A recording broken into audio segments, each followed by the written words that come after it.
Muslimina muslimat rahimakumullah. Assalamualaikum warahmatullahi wabarakatuh. Alhamdulillah, syukur kita pada Allah Ta'ala dengan limpah kurnia taufik hidayatnya telah diperkenankan kita berada di rumah Allah seperti yang telah dipesan tadi, supaya jangan kita lupa untuk kita beriktikaf. Nawaitu sunnatal i'tikaf fi hadzal masjid lillahi ta'ala. Saja aku niat i'tikaf dalam masjid ini kerana Allah Ta'ala. Mudah-mudahan sepanjang kita berada dalam majlis ilmu ini, kita di dalam ibadat pahala i'tikaf.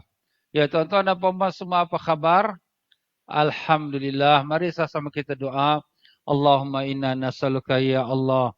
Kau berikanlah kami semua sihat walafiat dan sembuhkanlah semua penyakit-penyakit kami. Panjangkanlah umur kami dalam taat ibadat padamu. Bukakanlah pintu ma'rifatmu pada kami dan tanamkanlah iman dan taqwa dalam diri kami ya Allah. Sampaikanlah kami semua ke tanah suci-Mu dalam mengerjakan haji dan umrah dan berziarah kepada kekasih kami Rasulullah sallallahu alaihi wasallam, dan dapat pula kami berziarah ke kiblat kami yang pertama Masjidil Aqsa dengan barakah syafaat Nabi Rasulullah sallallahu alaihi wasallam. Allahumma amin ya rabbal alamin. Ya para jemaah sekalian, dalam pelajaran kita yang lepas kita telah selesaikan daripada adab-adab sebelum ihram. Kita telah bicarakan tentang pakaian ihram, berwangian, mandi sunat ihram, sembahyang sunat ihram, dan waktu-waktu yang tak boleh kita sembahyang sunat ihram dah kita bahaskan. Dan telah pun kita masuk pula dalam bab yang ke-6, iaitu membicarakan tentang larangan dalam ihram, iaitulah di muka surat yang ke-81. Dan kita pun telah mulakan pembicaraan itu pada pelajaran kita bab larangan yang pertama, iaitulah larangan bab pakaian, yang di mana bab pakaian lelaki dengan wanita tidak sama. Manakala lelaki itu hanya boleh memakai kain yang tak berjahit, yang menutupkan tubuh badannya dan juga menutupkan auratnya. Manakala pula kepalanya pula tak boleh pakai songkok, tak boleh pakai serban, tak boleh pakai terbus, tak boleh pakai helmet, dan tak boleh juga untuk dia bandagekan kepala dia. Macam itulah dia bagi orang lelaki dalam sepanjang masa ihram, tak bolehlah dia itu menutup kepala dia. Dan demikianlah pula kalau sekiranya dia angkat barang pun, kalau boleh jangan dia angkat barang letak atas kepala. Sebab itu pun menutup kepala. Kalau sekejap saja tak mengapa. Dan demikianlah kita telah mengatakan bahawa bagi orang lelaki dalam masa ihram, dia hanya boleh pakai dua kain yang tak berjahit. Yang kain tutup pada badan dan juga kain yang tutup pada kain yang itu menutup auratnya. Itulah dia tuan-tuan dan puan pakaian orang lelaki dalam masa ihram. Maka dalam memakai kain itu, kalau sekiranya dia punya badan dia tu besar, kain dia tu selalu terbuka, maka bolehlah dia pakai pin untuk nak elakkan jangan terbuka auratnya.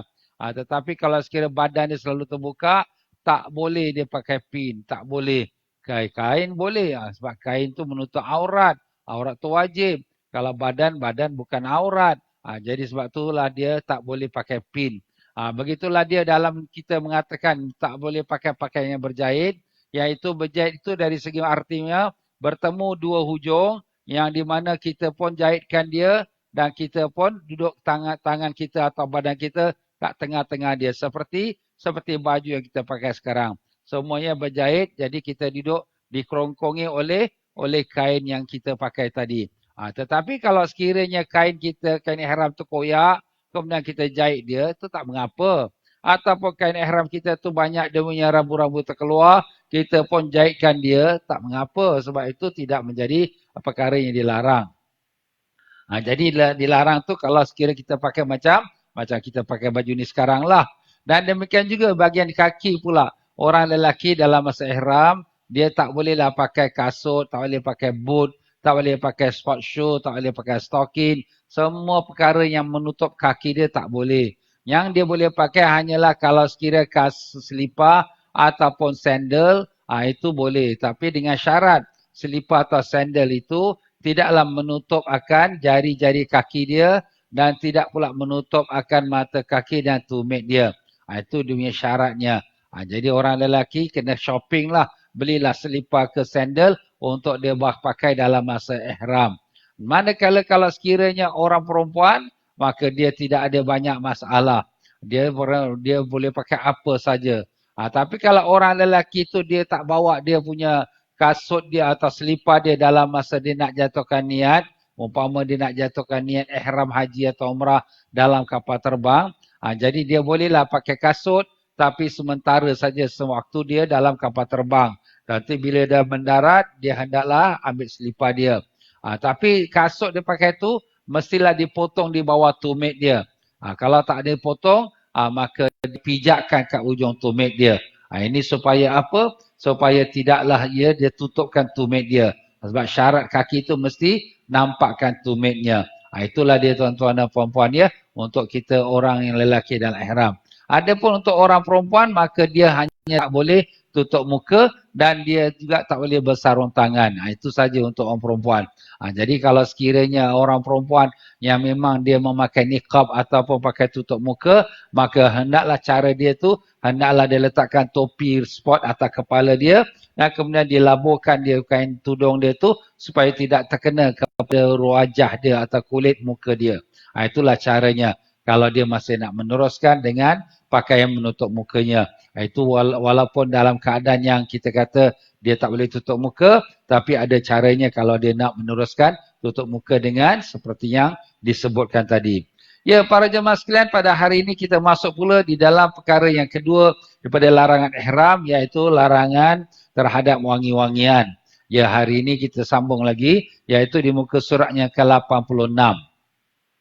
Ya, muka surat 86 membicarakan tentang larangan terhadap wangi-wangian. Jadi dalam masa ihram kita tak boleh pakai apa pun yang berbentuk wangi-wangian maupun pada badan atau pakaian. Sebagaimana sabda Nabi sallallahu alaihi wasallam, wala yalbasu minas thiyabi ma masawwarasun aw za'faran. Janganlah seseorang yang dalam ihram memakai pakaian yang telah disentuh waras ataupun za'faran. Waras atau za'faran dia adalah jenis tumbuhan yang membawa pada wangi. Dan kalau sekiranya orang yang nak buat pakai minyak atar, minyak wangi, biasa dia akan ambil daripada bahan ini, waras atau za'faran, untuk dijadikan bahan wangian. Jadi memanglah dia memang bahan pewangi, mewangikan. Jadi kalau sekiranya dalam masa ihram, kita tak boleh pakailah wangi-wangian. Dan sebab itulah bila badan kita tak pakai wangi-wangian, tak pakai sabun wangi, badan berbaulah. Memang itulah Nabi sallallahu alaihi wasallam sabdakan, al-haju sya'ithu tafil. Orang yang mengerjakan haji itu kusuk masai rambutnya dan bau badannya.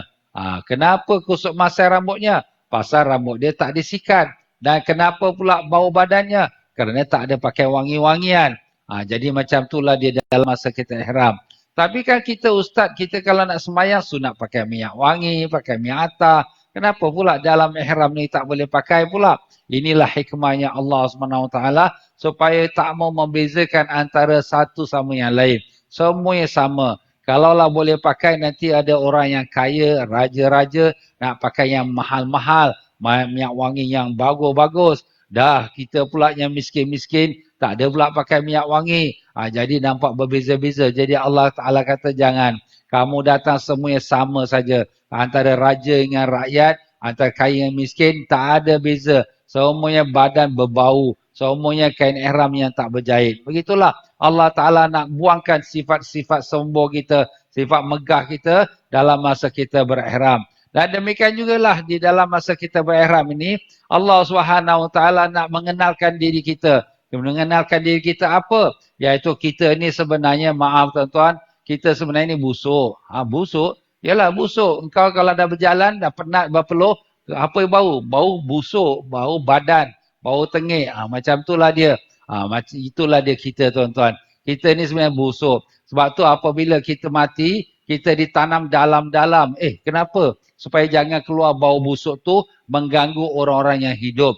Dan begitu juga apabila kalau orang tu dah mati, sebenarnya dia punya badan tu lama-lama akan jadi busuk. Sebab tu kalau kita lihat setengah-setengah laporan polis, di mana ada rumah sebelah tu bau busuk dan tak tahu daripada mana, kemudian polis pecah masuk, rupanya orang tua dah mati dah. Mungkin dah mati 5-6 hari dah. Kenapa? Dia hidup seorang-seorang diri, jadi mati tak ada orang yang tahu. Badan dia dah jadi busuk. Itulah dia tuan-tuan dan puan-puan. Kita ni semua ni, maaflah, kita ni semua busuk. Bukan kata busuk. Kita semua pencuci najis.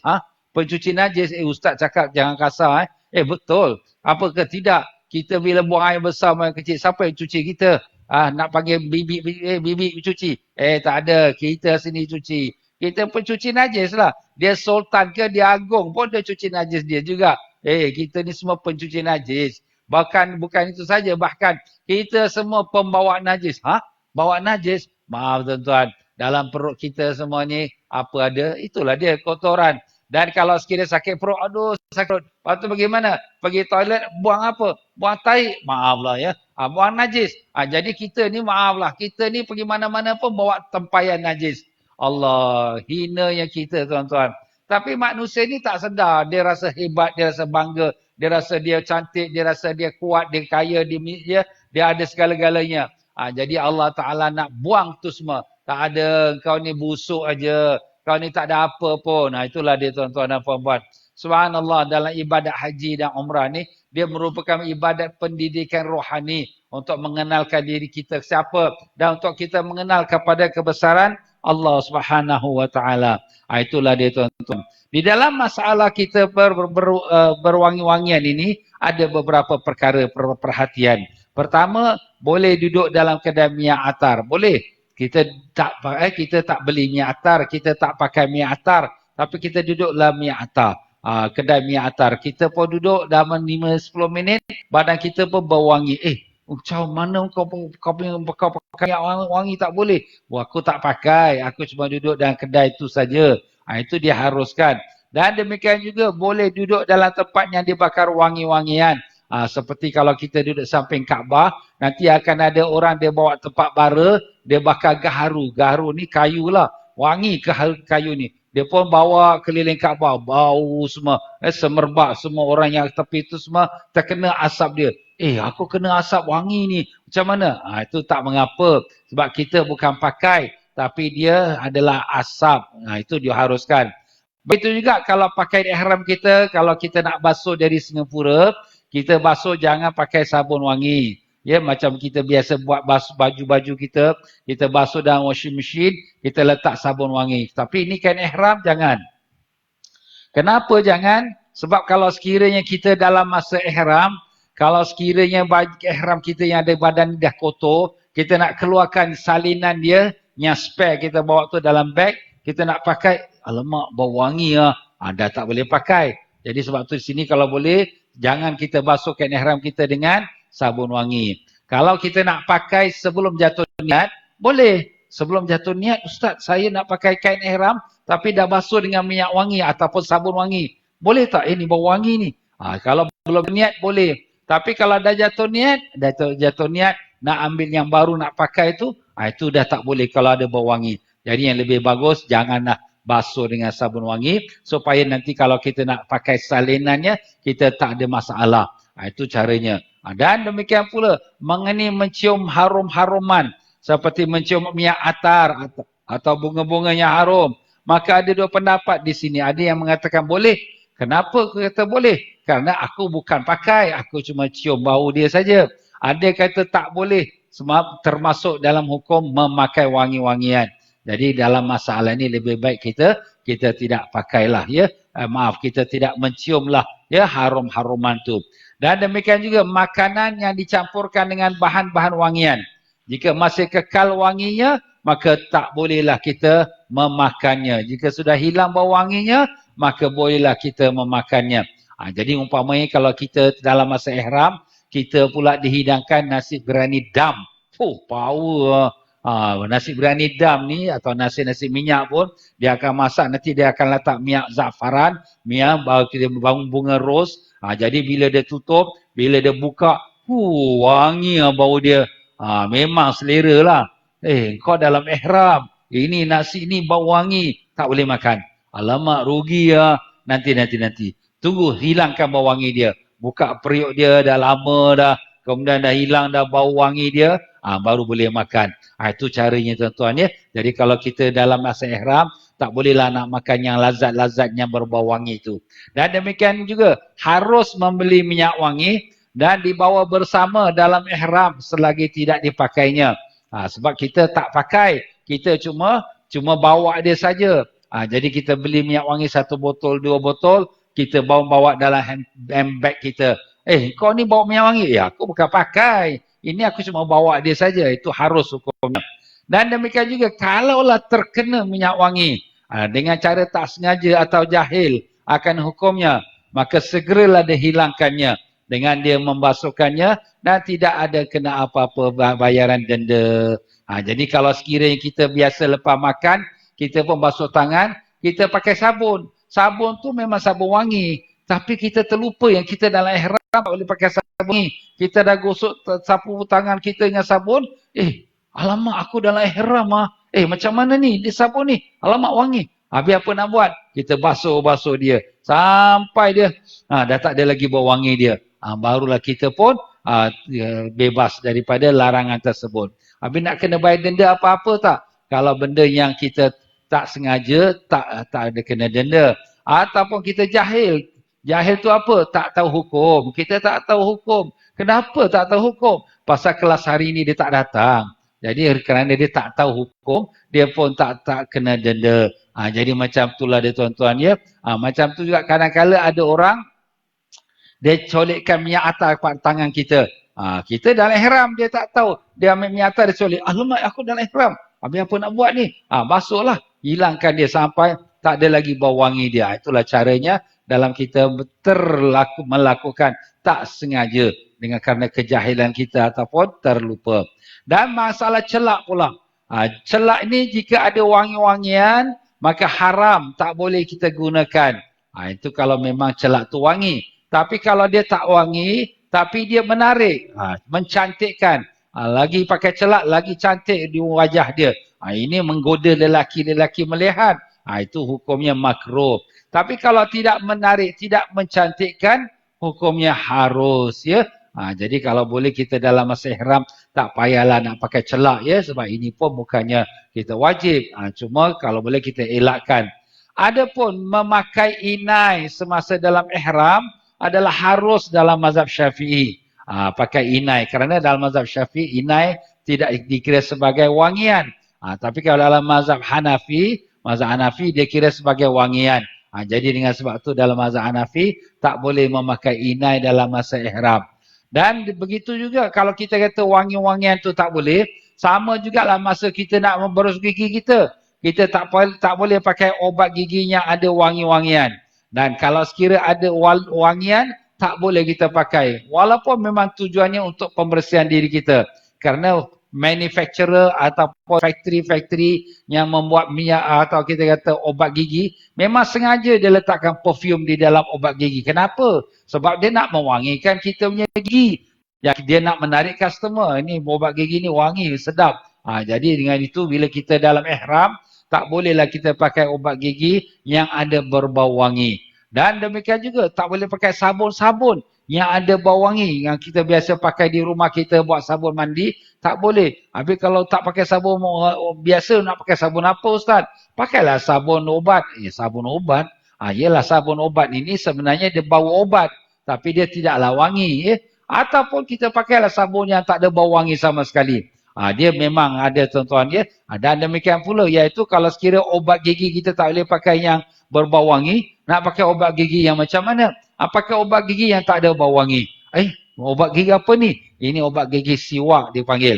Memang kayu siwak ni sunat tuan-tuan ya. Nabi kita Rasulullah sallallahu alaihi wasallam baginda suka memakai kayu siwak apabila nak solat, apabila nak berwuduk, Nabi pakai kayu siwak. Ini siwak ni memang ada zat dia. Ada dia punya fungsi dia untuk menguatkan gigi kita. Jadi itu memang sunat. Memang perkara-perkara ini ada dijual ya. Kalau tuan-tuan dan puan-puan rajin nak mencari, boleh pergi ke kedai-kedai yang jual alat-alat keperluan orang-orang haji dan umrah.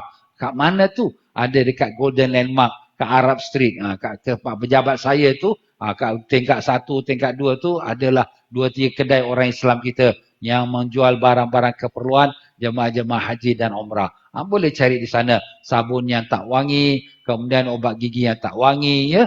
Jadi kalau sekiranya kita dalam ihram, kita sedang tawaf, sekali nampak peluang Hajar Aswad tu kosong. Alamak aku nak cium Hajar Aswad, kosong tak ada orang ni. Engkau dalam ihram. boleh ke mencium hajar aswad tu? Itulah dia hukumnya. Mencium hajar aswad dalam keadaan ihram dan mengetahui hajar aswad tu dilumurkan minyak wangi adalah dilarang. Sebenarnya hajar aswad tu memang tiap-tiap hari, nanti pagi, tengah hari, petang, malam, ada petugas. Dia akan datang, dia pergi ke hajar aswad dengan minyak atar yang mahal tu, gaharu lah biasanya, dia sapu ke hajar aswad tu. Kenapa dia sapu? Untuk mewangikan. Pasal yang mencium hajar aswad ni macam-macam mulut cium. Yang Afrika, yang India, yang Melayu, yang Cina, macam-macam satu dunia. Jadi macam-macam bau ada kat situ. Jadi dilumurkan, jadi dia berwangi saja.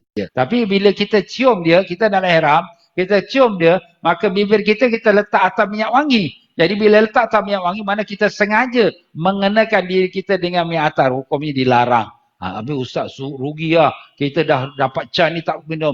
Tak kucuk aja aswad. Tak apa. Nanti bila kau dah hilang ataupun dah habis pada ihram, bolehlah kau cium hajar aswad pula. Jadi kalau sekiranya kita langgar larangan memakai minyak wangi. Tadi kita dah sebut larangan memakai minyak wangi. Kalau kita langgar, apa dia punya fidyah dia? Fidyah tu maknanya apa denda dia? Jadi fidyah yang mereka yang melanggar larangan dalam berwangi-wangian. Pertama sebagaimana sebut Imam Nawawi rahimahullah ta'ala. Dan ada pun melakukan perkara yang dilarang. Maka sesiapa yang mencukur rambut. Ataupun memakai pakaian. Ataupun memakai wangi-wangian. Ataupun meminyakkan rambut atau janggut. Ataupun mempergauli isteri selain faraj dengan syahwat. Maka wajiblah atasnya salah satu dari makna yang pertama sembelih seekor kambing. Berapa seekor kambing ni? Dalam $200. Oh mahalnya. Kalau tak mampu, bolehlah dia memberi 6 orang miskin makan. Setiap satu orang setengah gantang. Jadi kalau 6 orang berapa gantang tuan-tuan? 3 gantang. 3 gantang tu berapa ya? Lebih kurang kalau kita kata satu gantang tu lebih kurang dalam 70 rial ya. Ada ambil rial Saudi lah ya. Jadi kalau sekiranya 3 gantang tu mungkin kita katakan dalam 210 rial. Lebih kurang lah ya. Itu dia punya denda ya. Oh itu pun mahal ustaz. Saya tak ada duit. Okey kau boleh puasa 3 hari. 3 hari tu tak kira lah. Bersambungan ke, berpecah-pecah ke, tak apa. Boleh pilih mana salah satu. Jadi itulah dia larangannya kalau kita langgar. Larangan memakai wangian, larangan kita memakai pakaian. Atau kita bercumbuan dengan isteri kita. Ataupun kita menggunting rambut atau sebagainya. Maka itulah dia kita kena denda. Denda itu dia dinamakan dam takhir dan takdir. Itu namanya lah ya. Kategori dam takhir dan takdir. Jadi itulah dia tuan-tuan dan puan-puan ya. Untuk orang yang berwangi-wangian. Yang memakainya dengan sengaja. Jadi begitulah hikmah Allah Ta'ala yang kita sebutkan tadi. Supaya Allah nak buangkan sifat megah kita. Dan supaya Allah memperkenalkan diri kita pada diri kita tu siapa. Sebab itulah dalam ibadat haji dan umrah ni. Ibadah menuju kepada Allah. Sebab itulah sabda Nabi Sallallahu Alaihi Wasallam. Man arafa rabbahu faqad arafa. Man arafa nafsahu faqad arafa rabbahu. Siapa yang kenal dirinya, maka kenallah dia akan Tuhannya. Kita kenal diri kita ni miskin. Kita kenal Allah yang maha kaya. Kita kenal diri kita ni dhaif. Kita kenal Allah yang maha perkasa. Kita kenal diri kita ni kotor, jijik. Kita kenallah Allah yang maha sempurna lagi suci. Itulah dia tuan-tuan dan puan-puan. Jadi Allah nak kenalkan diri kita siapa. Supaya kita bersifat rendah diri dan tawaduk menghadap kepada Allah Ta'ala. Larangan yang ketiga pula ialah larangan meminyakkan rambut, kepala dan janggut. Ini larangan meminyakkan rambut, kepala dan janggut. Dalam mazhab Imam Syafi'i rahimahullah ta'ala, boleh kita minyakkan seluruh badan kita dengan minyak yang tidak wangi. Yang tak boleh, yang diharamkan ialah meminyakkan rambut, kepala dan janggut. Jadi kalau sekira orang lelaki, dia ada rambut dan janggut. Orang perempuan rambut saja, janggut tak ada. Kenapa orang perempuan tak ada janggut? Kalau perempuan ada janggut, tok laki dia pun lari. Takutlah bini aku ada janggut. Sebab tu orang perempuan tak ada janggut. Itu Allah Ta'ala jadikan. Begitulah kita bila dalam ihram, tak boleh kita ambil minyak, sapukan kepala kita. Kita umpama biasa tiap-tiap pagi kita minyakkan rambut kita, nak sikat rambut kita. Kau dalam ihram, tak boleh pakai minyak di rambut. Habis rambut aku kusut lah macam ni. Biar dia kusut. Kenapa pula tak boleh pakai minyak ni? Itulah Allah nak buangkan sifat kita berhias-hias, bercantik-cantik. Sebab apa? Manusia ni lebih-lebih lagi yang ada rambut cantik tu, dia megah dengan rambut dia. Pergi mana-mana pun kalau orang lelaki dia bawa keris. Keris? Keris apa tu? Sikat. Nanti dia pergi kat toilet dia sikat. 5 minit habis kat situ. Nanti dia pergi kat tepi MRT, kat cermin dia sikat. Nanti dia jalan-jalan dia tengok benda kilat dia sikat. Jaga rambut yang jambul dia tu. Oi, mahal tu. Itu Allah kata, dah, ini semua perhiasan sementara. Kenal diri kau tu tak ada apa pun. Jangan pakai minyak. Alamak, habis rambutku semua kusut masai. Memang biar kusut masai. Sebab tu Nabi SAW bersabda, Al-haju syaitu tafil. Orang yang kerjakan haji itu, ataupun yang umrah, ia rambutnya kusut masai dan hapak bau badannya. Kenapa rambut kusut masai? Pasal rambut dia tak pakai minyak. Dia tak bersikat. Dan kenapa bau hapak? Kerana dia tak pakai minyak wangi. Dia tak pakai sabun wangi. Itulah orang yang dalam ibadah haji. Jadi begitulah dia tuan-tuan dan puan-puan dia. Jadi dia tak boleh pakai minyak di rambut dan di janggut. Selain daripada minyak di rambut dan di janggut, dia boleh pakai apa saja di badannya. Dia nak pakai kat dia, dada dia, dia nak pakai kat belakang dia, kat tangan dia, kat kaki dia. Oh, kaki saya krem lah. Saya nak pakai minyak panas nak gosok. Boleh. Dia, saya kepala pening lah. Saya nak pakai minyak kapak sapu kat kepala saya. Boleh. Ustaz ni kepala ni tak boleh. Yang kata tak boleh tu rambut kat kepala. Bukan kening. Kening dia tak masuk bahagian kepala. Boleh. Boleh kita pakai minyak di kening kita ataupun di badan kita atau di kaki kita. Asal syaratnya minyak itu tidak wangi. Kalau minyak wangi, yang berbau wangi, itu tak boleh dipakai. Habis macam mana Ustaz kalau sekiranya minyak gosok tu minyak serai? Minyak serai ni pun bau serai pula wangi juga. Walaupun minyak serai tu bau wangi, tapi dia bukan bahan pewangi. Bukan bahan pewangi. Kenapa? Sebab tak ada orang ambil minyak atar, minta aku minyak atar serai. Ada siapa nak pakai minyak atar serai? Bau serai lah. Siapa nak pakai? Nampak? Tak ada orang pakai minyak atar serai. Walaupun dia wangi itu satu jenis wangi, tetapi dia bukan bahan pewangi. Itu diharuskan. Macam juga kalau kita makan buah-buahan. Buah-buahan ni dia ada yang bau wangi. Tapi dia bukan bahan pewangi yang dibuatkan minyak wangi. Jadi kita makan buah-buahan tu kan sedap wangi dia. Itu tak apa. Sebab dia natural, original. Bukan ditambahkan dia.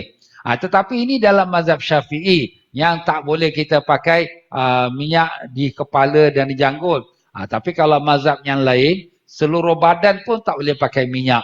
Itu dalam mazhab yang lain lah. Jadi mazhab Syafi'i kita ada ringan sikit ya. Alhamdulillah. Larangan yang keempat, larangan memotong rambut dan kuku. Jadi rambut dan kuku ni kita tak boleh potong sepanjang dalam masa ihram. Itu berdasarkan kepada perintah Allah SWT. A'udzubillahi minasyaitanirrajim. Wala tuhliqu ru'usakum hatta yablughal hadyu mahillah. Janganlah kamu bercukur rambut kepala kamu hingga penyembelihan korban sampai ke tempatnya pada pagi hari raya selepas melontar jamrah Aqabah. Jadi maknanya kalau orang yang buat haji, dia tak boleh cukur rambut. Bila dia boleh? Sampai dia melontar jamrah Aqabah pagi 10 Zulhijjah, pagi raya. Bismillah, Allahu Akbar. Dah lontar 7 anak batu, barulah boleh dia gunting rambut ataupun dia mencukur rambut. Jadi ayat ini walaupun sebutnya bab haji, termasuk juga umrah. Kerana umrah juga dinamakan haji kecil. Jadi dengan sebab tu dalam masa haji atau umrah, tak boleh kita gunting rambut. Tak boleh kita gugurkan dia. Tak boleh kita potong dia dengan pisau atau dengan kapak atau dengan gunting. Tak boleh kita bakar dia walaupun dengan lighter. Tak boleh kita cabut dia pun tak boleh. Jadi itulah rambut. Tak boleh kita ganggu dia. Rambut ni termasuk seluruh badan. Daripada ujung kepala kita sampai ujung kaki kita. Daripada rambut kening kita, rambut misai kita, rambut janggut kita, badan kita, ketiak kita, sampai ujung kaki. Semua rambut ni, satu helai pun tak boleh dicabut semasa kita dalam ihram. Baik yang lelaki, baik yang perempuan. Kalaulah rambut kita tu gugur macam mana? Hukum rambut yang gugur Jika kita yakin yang rambut itu gugur dengan sendirinya, seperti seorang yang bangun tidur didapati ada rambut yang gugur, atau dia mandi ada rambutnya yang mengalir bersama air, maka ia tidak berdosa dan tidak dikenakan apa-apa denda. Ya. Sebab apa? Sebab dia tak tahu rambut ni gugur dia jatuh dengan sendirinya. Biasalah ya, orang perempuan bila dia bangun tidur tengok rambutnya ada terlekat kat bantal dia. Bila dia mandi, rambut dia pun mengalir. Rambut ni aku gugur. Bila masa dia gugur? Jadi kita pun tak tahu. Jadi itu tidak kena denda. Sebab dia rambut tu gugur dengan sendirinya. Tetapi kalau rambut tu gugur dengan perbuatan kita yang tidak sengaja, seperti dia terlupa lalu di kepalanya, kemudian dapati ada rambut yang gugur, maka dia tak berdosa kerana tak sengaja, tetapi dia dituntut membayarnya. Kenapa? Kerana telah mengurangkan jumlah rambutnya. Dalam mazhab Imam Syafi'i rahimahullah ta'ala, apabila kita langgar pantang larang ihram, apakah kita berdosa ke tidak? Jawapannya kalau tak sengaja, terlupa, tak tahu, dia tak berdosa. Tapi kena denda ke tidak?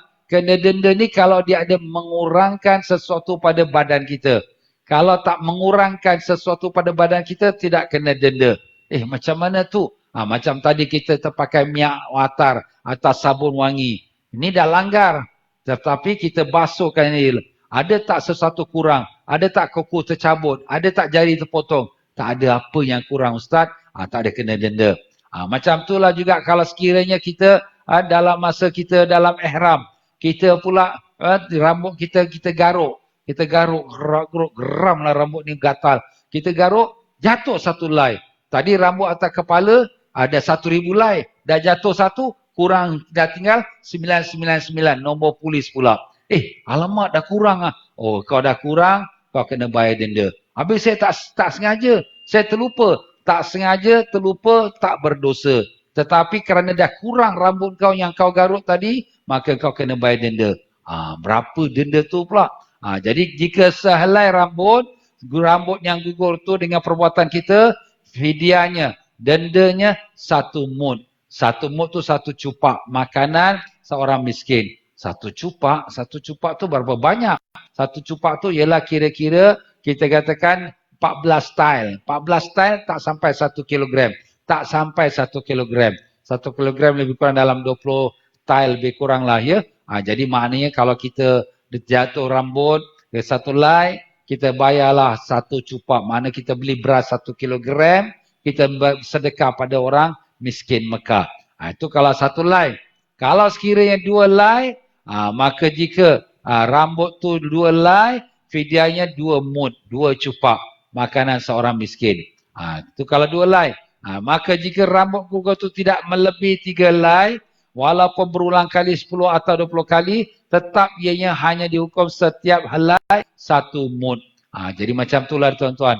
Kita ni bila rambut gugur pagi 1 helai rambut, kemudian tengah hari 2 helai, petang 1 helai, malam 2 helai, besok pagi 1 helai, 2 helai. Selagi dia tak touch 3 helai, selagi itu dia punya kiraan setiap 1 helai rambut 1 mud. 1 cupak lah tu. Ya.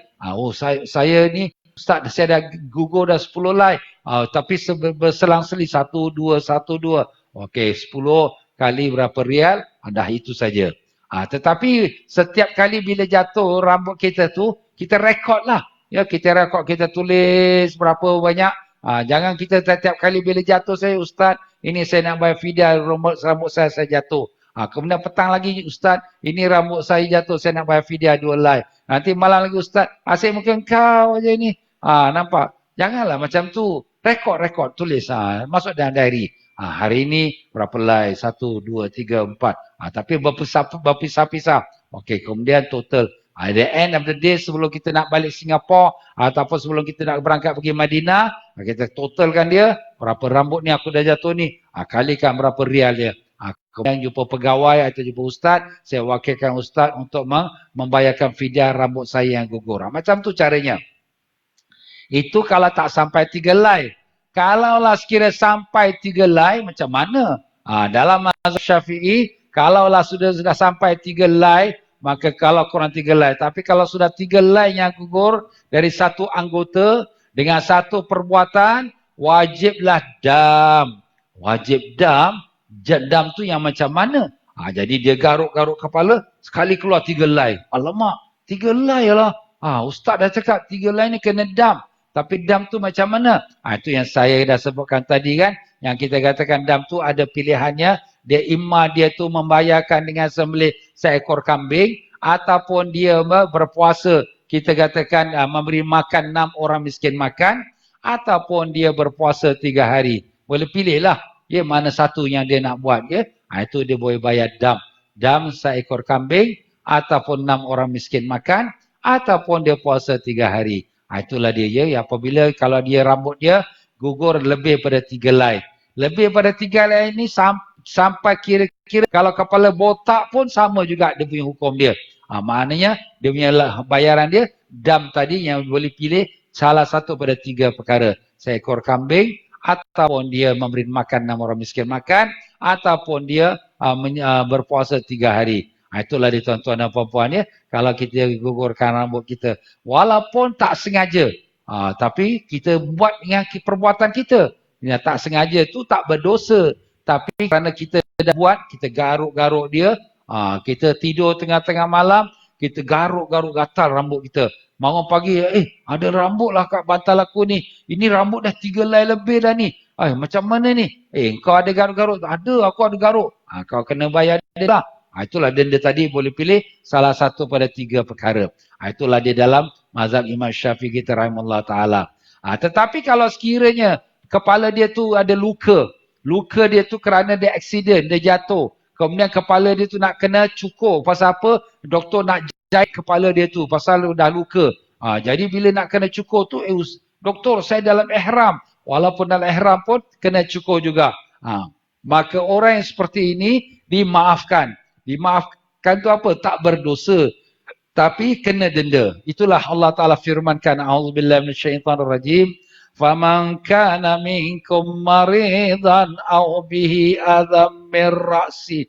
Fafidyatum min siyamin aw sadaqatin aw nusuk. Barang siapa di antara kamu yang sakit. Atau ada gangguan di kepalanya. Maka dia bercukur. Maka hendaklah dia membayar fidyah berupa puasa, sedekah ataupun korban. Korban tu bayar dam lah. Yang ni kita dah sebutkan tadi. Puasa 3 hari. Sedekah tu mana beri makan 6 orang miskin makan. Ataupun kita sembelih 1 ekor kambing. Ya? Ikutlah mana yang kita mampu yang kita nak buat. Jadi itulah dia tuan-tuan. Kalau kita gugurkan rambut kita. Bagaimana pula kalau kita gugurkan kuku kita. Gugur kuku ni macam mana pula kita nak gugurkan? Kita potong kuku kita. Kita ambil ketik kuku, kita potong kuku kita. Itu memang dilarang lah. Dalam masa ihram tak boleh potong kuku. Tapi kalau sekiranya kita tak potong kuku, tapi kita gigit-gigit kuku kita. Ni ada orang penyakit habit yang tak bagus. Maaf. Dia sampai duduk-duduk berhayal, nanti digigit-gigit kuku. Alamak putus lah. Alamak macam mana ni? Aku dalam ihram. Kena denda. Pasal ini kau buat dengan sengaja. Dengan perbuatan kau. Macam mana bayaran denda dia? Macam rambut juga. Kalau satu kuku dia gigit, satu helai rambutnya hukum macam mana? Satu fidyah. Satu cupak makanan orang miskin. Kalau dia ulang lagi, gigit lagi, kena lagi. Iaitu satu cupak lagi. Macam itulah hukum orang yang memotong kukunya atau mengerat kukunya atau menggigit kukunya sampai putus. Tapi kalau sekiranya dia dalam masa dia dalam ihram tu, dia nak garuk kepala. Boleh nak garuk kepala. Tapi lembut-lembut. Jangan kasar-kasar. Kau geram kan, rambut kau gatal kan. Pelan-pelan. Rambut, nanti kau kena nanti lepas ihram. Rasalah kau. Tak apalah, ini jam. Sabar dulu, pelan-pelan. Sabar. Macam tu lah kita garuk kepala. Pelan-pelan, jangan cak kasar-kasar. Habis Ustaz saya garuk pelan-pelan pun tu jatuh juga. Jatuh kena bayar denda lah. Pasal kau punya perbuatan dia jatuh. Jadi kena denda. Habis saya tak sengaja. Tak sengaja itu tak berdosa. Tapi denda kena bayar. Nampak tuan-tuan. Jadi tak sengaja. Dia bawa kereta. Kereta dia terlajak. Langgar lampu merah. Trafik polis kata ini kau dah langgar. Saya tak sengaja lah tuan polis. Tak sengaja tu kau punya pasal. Tapi kau dah langgar lampu merah kau kena bayar denda. Bayar fine. Kenalah. Terpaksa. Macam itulah dia tuan-tuan ya. Dan demikian pula dalam masalah ini tidak haram sikat rambutnya jika tidak gugur. Boleh sikat rambut ya. Tadi Ustaz cakap tak boleh sikat rambut. Boleh, tapi syarat jangan gugur. Kalau gugur perlahan sikat. Sampai gupuk, alamak jatuh juga rambut. Kena denda. Nampak tuan-tuan ya. Tapi makruh lah. Kalau boleh tak payah kita sikat rambut lah dalam masa ihram tu. Kalau sikat rambut boleh, tapi makruh hukumnya. Dan jika gugur rambut dan syak sama ada jatuh sendiri atau kerana sikat, maka tidak ada fidyah atasnya. Kalau sekiranya dia tak tahu, ini rambut aku ni gugur ni kerana tadi aku garuk ke ataupun kerana dia jatuh sendiri. Kita syak, kita ragu-ragu, kita tak tahu mana sebabnya. Itu tak ada kena bayar denda. Macam kita bangun pada tidur juga. Kita bangun pada tidur, kita tengok kat bantal kita ada rambut. Alamak, ni rambut ni aku bila masa aku ada garuk Aku rasa macam tak ada garuk. Tapi bila masa macam mana dia jatuh lah. Dia syak, dia ragu-ragu. Dia tak yakin yang dia tu jatuh dengan perbuatan diri dia. Maka dengan itu tak ada kena denda apa-apa. Begitu juga kalau kiranya kulit dia terkopek ya. Kalau kulit terkopek atau terpotong jari tangan ya. Yang ada rambut tidak kena bayar denda juga. Ustaz, saya punya jari terputus hujung jari terputus macam mana? Tak kena denda. Sebab apa? Sebab yang dilarang ialah rambut dengan kuku saja. Tapi bukannya kita potong jari tu kita. Tapi memanglah orang tak potong jari. Tapi kalau accident terpotong jari dia, tak kena denda. Ya? Begitulah dia dalam masalah orang yang dalam masa dia ihram. Dan demikian juga kalau sekiranya dalam ihram jika kepalanya gatal, lalu rambutnya dicukur, harus hukumnya. Tapi kena fidyah macam kita sebut tadilah ya. Fidyah tu atau denda tu dia boleh pilih salah satu daripada 3 cara. Dan memotong rambut atau bulu kening yang menutupi mata adalah harus dan tidak kena fidyah. Jadi dia punya bulu kening dia sudah panjang. Panjang tu sampai tutup mata. Alamak, nak tengok susah lah, kena tolak-tolak lah. Panjang betul kau punya bulu kening kau ni. Jadi apa nak buat? Kena potong lah. Aku dalam ihram. Boleh. Pasal ini masalah membawa kepada kesusahan kita nak berjalan. Nanti jatuh longkang pula tak nampak. Jadi dipotongkan dia punya bulu kening dia. Boleh ke? Boleh sebab dia menutup mata kita. Dan demikian juga menanggalkan kuku yang sudah terkulai harus dan tidak wajib fidyah. Kuku kita tak tahu macam mana dia terkulai-kulai. Tergantung-gantung. Geram lah. Aku rasa macam nak tarik aja. Habis Ustaz, saya dalam ihram boleh tak tarik? Boleh tarik. Kenapa? Karena kalau kau tak tarik pun dia akan jatuh juga nanti. Jadi ini bukan makna kita punya perbuatan. Tapi memang dia sudah orang kata dah nazak dah. Dah ada terkulai-kulai nak tergantung dah. Jadi boleh kita tarik dia. Dan begitu juga rambut yang jatuh dengan sendirinya ketika tidur tidak dikenakan denda seperti saya katakan tadi. Dan yang ke-8-nya adalah harus seseorang yang dalam ihram tu mandi. Ustaz, kita dalam ihram boleh tak kita mandi? Boleh kita mandi. Ada orang kata dalam ihram tak boleh mandi. Boleh, cuma tak boleh pakai sabun wangi. Itu saja. Habis kalau kita kita dalam mandi tu kita tak pakai baju. Maknanya telanjang bulat. Boleh ke saya mandi dalam telanjang bulat? Hukumnya makruh. Mandi telanjang bulat ni hukum makruh dalam ihram, tidak dalam ihram sama saja makruh. Tapi haruslah dia ya. Maknanya dia boleh mandi walaupun dia dalam ihram. Yang tak boleh pakai sabun yang wangi. Kalau nak pakai sabun yang tak wangi bolehlah ya. Jadi begitulah dia tuan-tuan dan puan-puan rahimakumullah ya. Allah Subhanahu wa taala dalam pantang larang kita meminyakkan rambut dan memotong kuku dan melarang kita berwangi-wangian. Ini semua apa? Untuk supaya mengenalkan kepada kita punya bentuk rupa kita yang asli. Jadi apabila kita ni, bila nak keluar rumah, kita pakai minyak wangi. Orang pun kata, wah wangilah kau. Kita pakai sabun, wangi, kita pakai perfume, kita pakai minyak rambut. Wah rambut kau cantik lah. Ini bila? Masa kita hidup, masa kita dalam keadaan sihat, kita boleh pakai. Tapi maaflah, sebenarnya Allah nak tunjukkan kita, engkau ni bukan cantik mana pun. Engkau ni bukan handsome mana pun. Sekarang dalam ihram, dia tak boleh pakai minyak rambut. Kau tengoklah rambut kau, muka kau kat cermin. Alamak, macam putih anak. Itulah engkau. Kau selama ni kau ingat kau cantik sangat. Rupanya macam putih anak kau ni. Allah nak kenalkan diri kita. Maaflah ya. Itu semua pengenalan pada diri kita tu supaya kita merendahkan perasaan diri kita, supaya kita sifat tawaduk, jangan kita rasa megah diri kita. Kita tak ada apa-apa pun, kita hamba Allah yang hina. Kita dilahirkan oleh ibu kita daripada setetes air mani menjadi satu baby, kita keluar dengan lumuran dengan darah. Kita bawa satu sen duit pun tak ada, kita tak ada pakai satu bulu benang pun tak ada atas badan kita.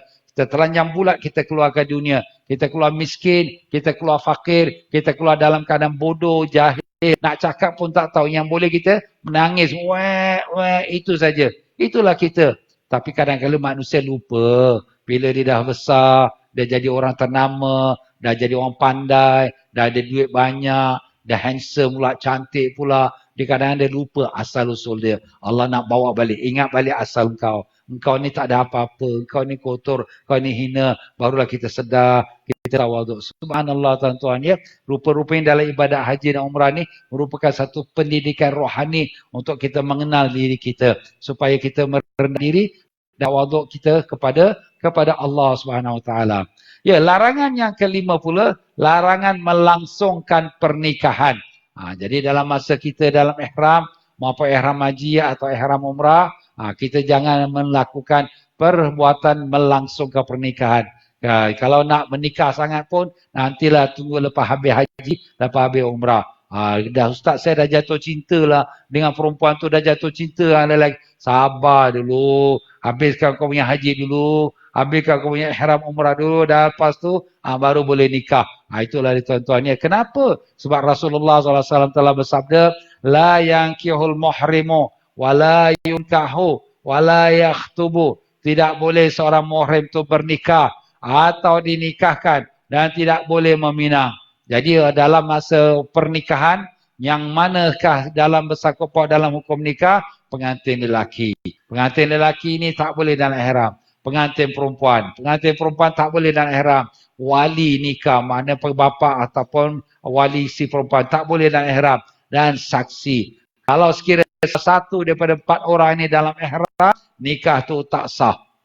Maaf ya, bila nikah tak sah, jadi suami isteri tu bukan suami isteri lagi. Habis kalau dah bercampur suami isteri, itu namanya wat'u syubha, percampuran yang samar. Maknanya dia bukan pencampuran yang sah. Jadi kalau dapat anak pun, anak yang dinamakan anak yang samar, bukan anak yang sah. Ya lemak, beratnya. Sebab tu sini tuan-tuan dan puan-puan ya, tak boleh langsungkan pernikahan di dalam masa kita ihram. Tapi ada orang dia sangka tak adalah, saya dah ihram, tak ada apa-apa. Masalah ini sebenarnya bersangkut paut dengan rukun-rukun haji dan umrah. Apabila kita tak sempurnakan salah satu rukun haji atau umrah, kita masih lagi dianggap sebagai orang dalam ihram. Walaupun kita dah buka baju, kita dah pakai baju biasa pun, hukumnya masih dalam ihram. Seumpama dia langgar hukum tawaf. Tawaf haji dia tak sah. Atau tawaf dia umrah dia tak sah.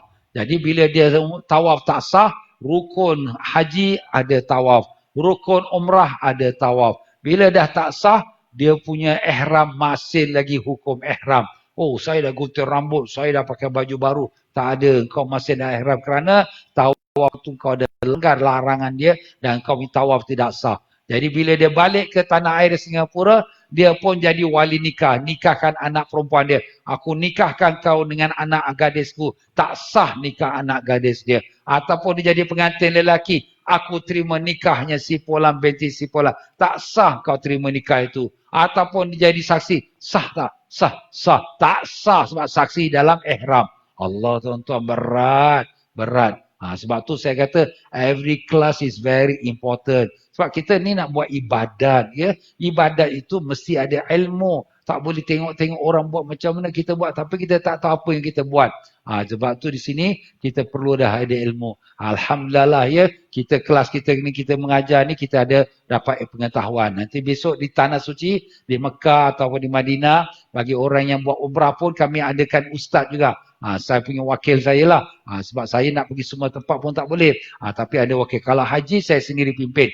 Jadi insyaAllah kita akan ulang balik. Kita akan ada ulangan kajian lagi. Supaya apa? Supaya jemaah tu dapat buat betul. Dan kemudian bila buat tawaf sa'i kita pimpin juga. Supaya jemaah tu dapat buat betul. Ini masalah berat tuan-tuan. Sebab kalau sekiranya dia buat tak betul, tak sah, dia masih hukum dalam ihram.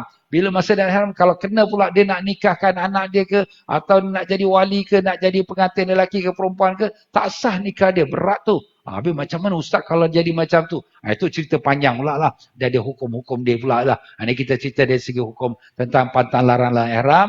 Orang dalam ihram tak boleh menikah. Jadi sini yang kita sebut ini adalah pendapat Imam Syafi'i, Maliki dan Ahmad. Dan ramai ulama macam ini pendapat yang sama. Tapi dalam mazhab Hanafi, dibolehkan nikah, yang tak boleh bersetubuh saja. Tapi nikah tu harus. Itu dalam mazhab Hanafi, ya. Itulah dia larangan yang kelima. Jadi kita jagalah ada larangannya. Semua larangan ni kita kena jaga. Kalaulah sekiranya larangan yang kelima tu dilanggar, dia pun melakukan hubungan suami isteri. Keenam, larangan persetubuhan dan pendahuluannya. Jadi persetubuhan tu ialah melakukan hubungan suami isteri, dan pendahuluan tu makna melakukan bercumbu-cumbuan, berkesentuh-sentuhan dengan penuh nafsu dan syahwat. Itulah namanya dilarang pendahuluan. Ini berdasarkan pada firman Allah Ta'ala dalam surah Al-Baqarah. A'udzubillahi minasyaitonirrajim. Faman farada fihinnal hajja fala rafatha wala fusuqa wala jidala fil hajj. Maka barang siapa telah berihram pada bulan-bulan tersebut. Mana bulan haji? Bulan haji, Syawal, Zulkaidah, Zulhijjah. Tidak boleh dia melakukan persetubuhan dan maksiat dan bertengkar di waktu mengerjakan haji. Ini haji termasuklah umrah juga, kerana umrah juga dimasukkan dalam hukum haji, tapi haji kecil, ya. Jadi apabila tak boleh melakukan berhubungan suami isteri, maknanya persetubuhan, termasuklah juga tak boleh melakukan pendahuluannya. Pendahuluan itu mana bercumbu-cumbuan. Maka haram atas orang yang dalam ihram bersetubuh, dan haram menyentuh dengan syahwat seperti meletakkan peha atas peha atau mengucupnya, memegang-megang tubuh badan isteri. Ini semua dilarang. Tapi tidak haram kalau cium dan pegang tanpa syahwat. Kalau syahwat haram, kalau tak ada syahwat tidak haram. Kenapa? Sebab kadang-kadang kita menyentuh isteri kita, kita pegang tangan dia. Lepas daripada kita berdoa di Arafah, isteri pun cium tangan suami dia, minta ampun, minta maaf abang. Dia pun cium tangan suami dia. Suami dia pun cium dahi isterinya. Abang pun minta maaf lah sayang. Itu tak mengapa. Sebab apa? Itu tanpa syahwat. Tapi yang tak boleh itu, dia bersama-sama berpeluk-peluk dengan perasaan nafsu syahwat. Itu yang tak boleh, ya. Jadi di sini dilarang dalam kemampuan ibadat haji ataupun dalam ibadat umrah, ya. Jadi kita kena jauhkan diri. Kalau sekiranya kita dalam masa ihram, kita jangan dekat-dekat. Lebih-lebih lagi kalau pengantin baru. Pengantin baru sekarang bagus juga. Apa dia? Dia honeymoon pergi umrah. Wah, saya ustaz, saya honeymoon, saya pergi umrah ni. Alhamdulillah bagus. Orang dulu honeymoon pergi jalan-jalan tempat-tempat macam-macam. Ini nak pergi ibadat. Bagus sekali. Tapi jaga. Sebab apa, ni baru kahwin kan. Ini baru kahwin, bateri masih kuat lagi. Jadi kalau sekiranya duduk sebelah-sebelah, ada current dia. Current lah, tak boleh lah. Abang duduk sebelah, abang kena duduk ke tempat lain lah. Macam tu. Kalau dalam ihram, sebab bila kita daripada Madinah pergi ke Mekah, kita naik bas. Bila bas ni kita duduk sebelah suami, sebelah isteri, kita pun rasa current kita kuat. Tak boleh lah. Pergi bagi tahu pegawai, saya nak tukar tempat duduk, nak duduk tempat lain. Kenapa? Current saya kuat sangat. Yelah, ini baru lagi lah. Maaflah, ini orang muda tuan-tuan, orang baru kahwin. Kalau kita nak kenal orang baru kahwin, kalau berjalan, tangan dia pegang suami isteri, pegang kepit, itu baru kahwin tu. Kalau kita tengok dia jalan, suami renggang, isteri renggang, itu dah 3 tahun kahwin. Kalau kita tengok dia jalan, laki kat depan, bini kat belakang, itu dah 10 tahun kahwin. Kalau dia pergi sendiri, isteri pergi sendiri, itu dah 20 tahun kahwin. Kau pergi sendirilah. Nanti abang datanglah. Itu dah 20 tahun kahwin. Biasalah tuan-tuan, ya. Maaf.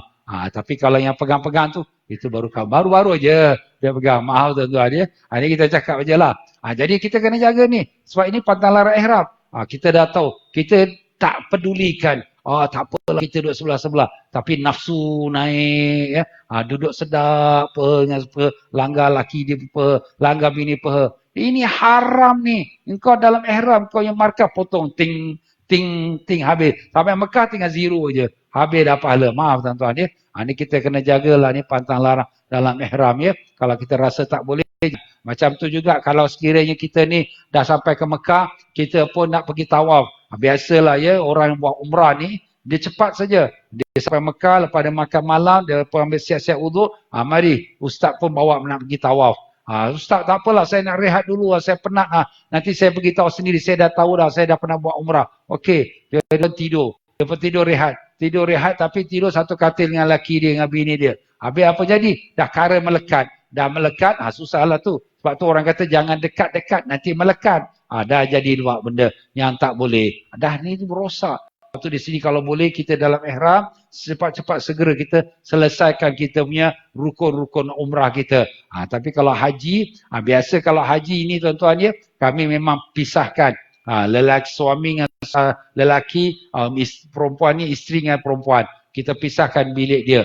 Jadi tak campur. Melainkanlah ya, kalau ada suami isteri yang perlukan attention salah satunya, mungkin suami sakit atau isteri sakit, nak bantu supaya tolongkan suami atau isteri yang sakit, dia nak satu bilik 2 orang, itu kita adakan juga satu bilik 2 orang, tapi biliknya tu limited lah ya, tak banyak. Itu ada dia punya hukum dia lah, atau kita kata dia punya bayaran ekstra sikit aja lah, $500 satu orang. Itu dalam bab haji. Memang kita pisahkan. Kita duduk pun di apartmen.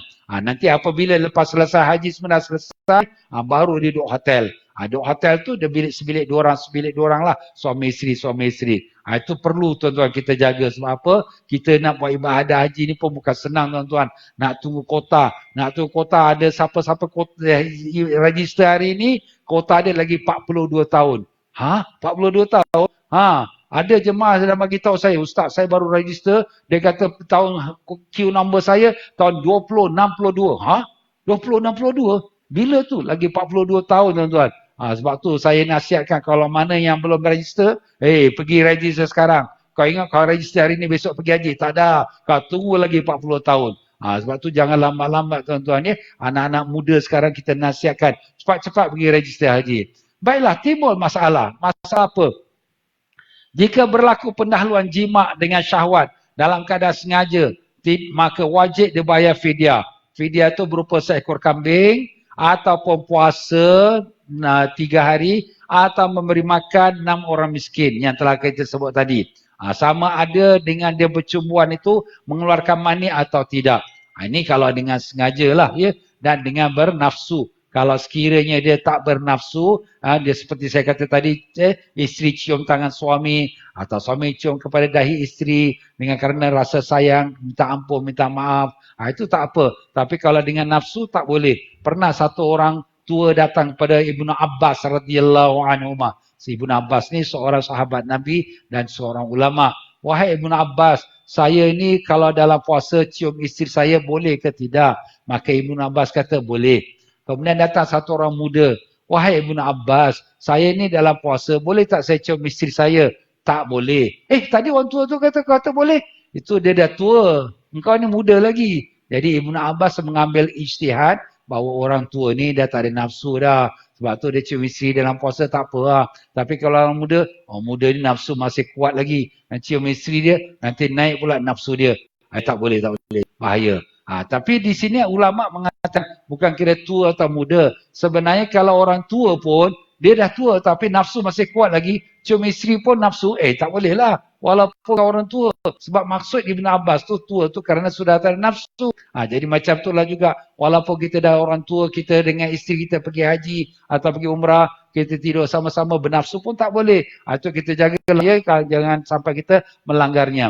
Kalaulah dia menyentuh isterinya ataupun dia kalau dia menyentuh isteri dengan syahwat dalam hal keadaan dia lupa atau tidak sengaja atau dia jahil tak tahu kenapa, sebab kelas hari ini tak datang, padahal dia tak tahu, maka tidak wajib atasnya kena sesuatu. Dia tak tahulah ustaz, dia tak datang belajar, dia tak tahu yang bercumbu-cumbuan dalam masa ihram tu tak boleh, ataupun dia terlupa, ataupun dia mimpi. Mimpi. Sama-sama penat dah, laki bini dah penat, dia pun tidur. Dua-dua pula mimpi sama pula. Mengigau pula. Maaf kata, sudah ada bercumbu-cumbuan. Kemudian isteri tersedak, bang, kita ni dalam ihram. Astagfirullah. Tak boleh lah. Macam mana ni? Tak sengaja. Tak sengaja tak ada kena denda apa-apa. Tak kena denda. Dah macam ni pun tak kena denda. FOC, free of charge. Tak ada kena apa-apa. Alhamdulillah. Allah Ta'ala tu maha pemurah. Pasal benda yang tak sengaja, benda yang terlupa, atau jahil tak tahu hukum, dimaafkan Allah. Habis kalau denda macam mana? Denda ni kita tengok, ada tak apa-apa kekurangan? Ada tak apa-apa yang tertanggal? Ada tak rambut tertanggal? Tak ada. Ada tak kuku tercabut? Tak ada. Ada tak kaki terpotong? Tak ada. Tak ada apa yang kurang. Jadi kalau tak ada apa yang kurang, tak ada bayar denda apa-apa. Alhamdulillah. Itu satu kemudahan lagi yang Allah Ta'ala beri. Tapi bukan kita sengaja. Kalau kita kata, Ustaz saya tak sengaja. Itu kau jawab dengan Tuhan lah. Kau sengaja tak sengaja, yang tahu hanya Allah Ta'ala. Kalau dah sengaja tu bayar je lah.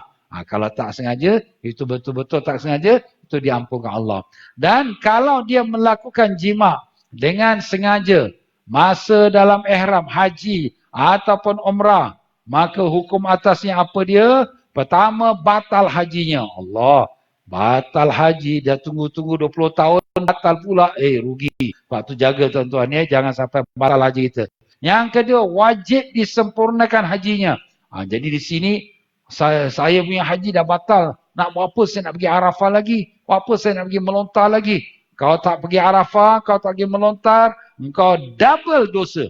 Double dosa. Dosa pertama, engkau dah selanggar larangan, kau buat perbuatan persetubuhan.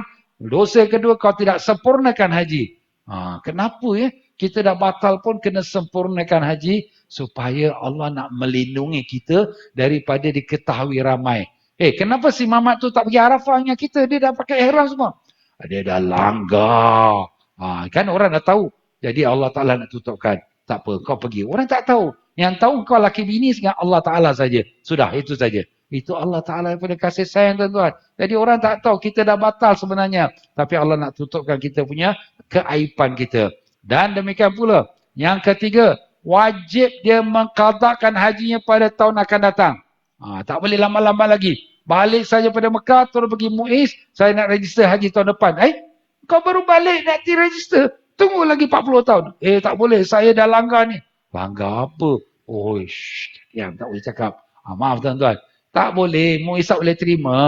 Ini undang-undang sekarang, kota ni tuan-tuan, dia tunggu queue number. Bukan suka-suka kita nak pergi Mekah bila-bila tak ada. Jadi sebab tu sini kita ni, maaf tuan-tuan ya, bila dapat peluang pergi haji, jangan kita sia-siakan. Jagalah diri kita betul-betul. Jaga pantalaran. Sebab tu pelajaran ini penting tuan-tuan ya. Kalau kita dah langgar, dah rugi, pahala haji pun tak dapat, dosa pula, nak qadakkan dia pun tak boleh, tak tahu lagi. Hidup mati lagi 40 tahun, aku mati pun tak tahu. Sebab tu di sini kita jaga. Dan akhirnya, kena sembelih 1 ekor kambing. Maaf, 1 ekor unta. Unta berapa Ustaz? Unta harga $2,700. Wow, mahalnya. Sebab tu, unta besar tuan-tuan ya. Habis Ustaz tak boleh pakai kambing ke? Kambing tu kes kecil, ini kes besar punya. Jadi kes kecil, bolehlah kambing. Kes besar tak boleh pakai kambing. Kena pakai unta. Jadi tuan-tuan berat. Dah haji batal. Kena qadakkan lagi. Kena kumpul duit untuk haji akan datang. Kemudian kena bayar denda pula. Sembelih 1 ekor unta. Ini siapa? Iaitu orang yang melanggar larangan pantang. Iaitu persetubuhan dalam sah ihram. Tak kira lah ihram haji ataupun ihram umrah. Tapi kalau dia lakukan persetubuhan tu dengan keadaan dia tak sengaja. Umpama dia lupa. Atau dia jahil, dia tak tahu hukumnya. Jadi dia dalam keadaan lupa. Lupa, macam mana orang tu boleh lupa? Tak tahulah macam mana boleh lupa. Tapi dia sudah buat perkara yang dilarang. Dia tidur mengigau laki bini. Tidur mengigau sama mimpi. Ataupun mungkin dia tak tahu. Kenapa dia tak tahu? Tak boleh. Ini kan kita dah semua dah tahu. Yalah, dia kelas hari ni dia tak datang. Dia tak tahu. Jadi oleh kerana dia tak tahu hukum, dia sudah buat hubungan suami isteri dia. Maka ini di sini macam mana Ustaz hukum dia? Hukum dia tak berdosa. Pasal dia tak sengaja. Atau dia terlupa. Ataupun dia tak tahu hukum, dia jahil. Dan ada kena denda tak? Tak apa yang kurang. Tak ada kurang. Tangan tak putus, kepala tak ada putus. Kaki tangan semua tak putus. Sama macam biasa. Jadi tak ada apa yang kurang pada tubuh badan dia, maka dia tak kena denda. Tak kena denda. Dan macam tu kes berat pun tak kena denda. FOC, free of charge. Alhamdulillah lah. Rezeki Allah Ta'ala bagi, dia terlupa. Itu rezeki, rezeki untuk dia lah. Jangan kita buat-buat rezeki pula. Nanti lain macam pula kita kena. Begitulah dia tuan-tuan dan puan, subhanallah. Jadi dalam ibadat haji dan ibadat umrah ni, sebenarnya kita dalam ibadat yang menuju kepada Allah Ta'ala. Jadi apabila kita menuju pada Allah, hati, jiwa, rohani kita semua bawa pada Allah. Jadi nafsu yang di mana ada pada dalam kita adalah sama nafsu yang ada pada haiwan. Haiwan pun ada nafsu juga, kita pun ada nafsu. Jadi Allah Ta'ala nak tepiskan, buangkan nafsu ini buat sementara untuk engkau mengabdikan diri kepada Allah Ta'ala. Itulah antara hikmahnya. Jadi sebab itulah dilarang kita melakukan hubungan suami isteri ataupun cumbu-cumbuan. Itulah larangan yang ke-6. Larangan yang ke-7, larangan memburu binatang darat. Ini dalam ayat Quran Allah Ta'ala telah berfirman, A'udzubillahi minasyaitanirrajim. Ya ayyuhalladzina amanu la taqtulus sayda wa antum hurum. Wahai orang-orang beriman, janganlah kamu membunuh binatang buruan sedangkan kamu dalam ihram. Jadi orang dalam ihram dilarang memburu. Jadi kalau zaman dulu ya, orang dalam perjalanan pada Madinah pergi ke Mekah dalam lebih kurang 7 atau 8 hari, dalam tempoh 7-8 hari makanan dia dah habis. Jadi dia nak pergi memburu. Tak boleh. Haram kau dalam ihram. Jadi di sini kalau sekiranya kita bandingkan dengan kita hari ini, kita syukur alhamdulillah. Kenapa?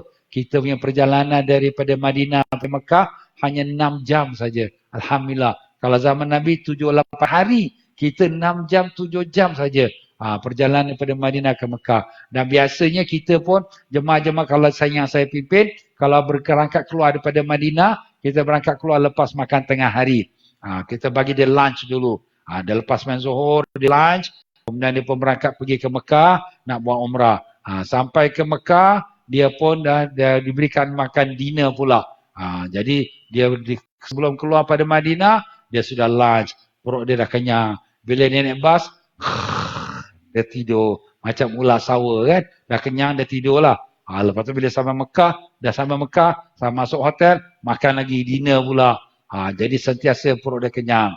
Kenapa? Sebab kalau sekiranya jemaah ni hungry, nanti dia angry. Jangan bagi dia hungry. Bagi dia full kenyang. Jadi dia tak angry. Lepas dia dah habis siap dia punya makan, dia ambil wuduk, siap. Bawa pergi Masjidil Haram, tawaf sa'i pula. Alhamdulillah. Itu caranya. Jadi syukurlah alhamdulillah zaman sekarang ni kita tak adalah nak pergi memburu-memburu. Di tengah jalan pun ada kedai-kedai makan pun semuanya makanan dah siap. Tak payah kita nak pergi memburu. Jadi itulah dia tuan-tuan dan puan-puan. Jadi pelajaran untuk memburu ni kita skip lah. Kita lompat sajalah ya. Sebab taklah terkena pada kita hari ini. Dan kita terus pergi masuk pada larangan yang ke-8 ya.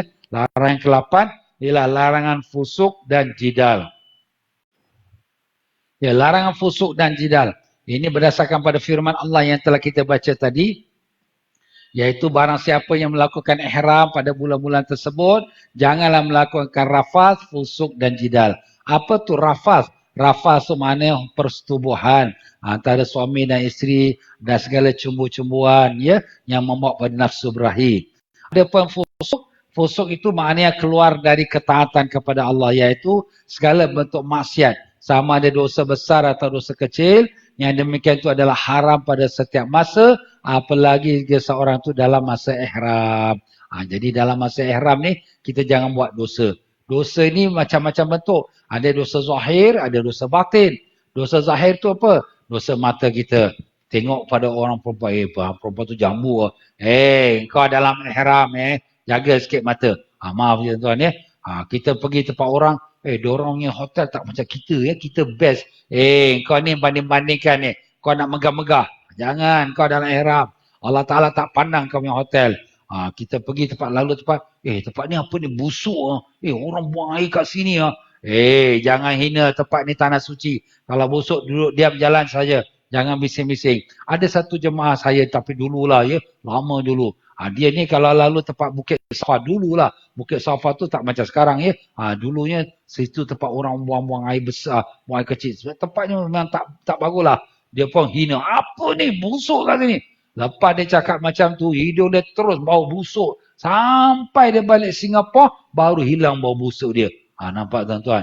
Jangan kita hina. Ini tanah suci Mekah. Orang yang buat kotor tu orang yang buat. Tapi jangan kita buat menghinakan. Apa ni busuk ni kat Mekah ni? Jangan.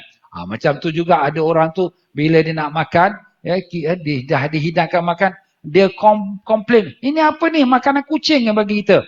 Lepas pada tu, setiap kali orang nak makan, dia tengok, dia tak boleh makan. Pasal dia tengok macam makanan kucing. Allah Ta'ala hukum pada dia. Orang lain makan selera, sedap semua. Tapi dia tak boleh nak makan. Itulah tuan-tuan. Kita kena jaga lidah kita. Di Mekah ni tuan-tuan dan puan-puan. Mekah ni tempat Allah Ta'ala bersihkan dosa. Jadi apabila kita buat dosa, instant. Itu jam juga dapat dia punya balasan. Kenapa? Nak cuci dosa. Kalau kita kat Singapura ni buat dosa, tak ada apa-apa. Tak ada apa-apa. Bukan tak ada apa. Itu dah simpan. Malaikat simpan.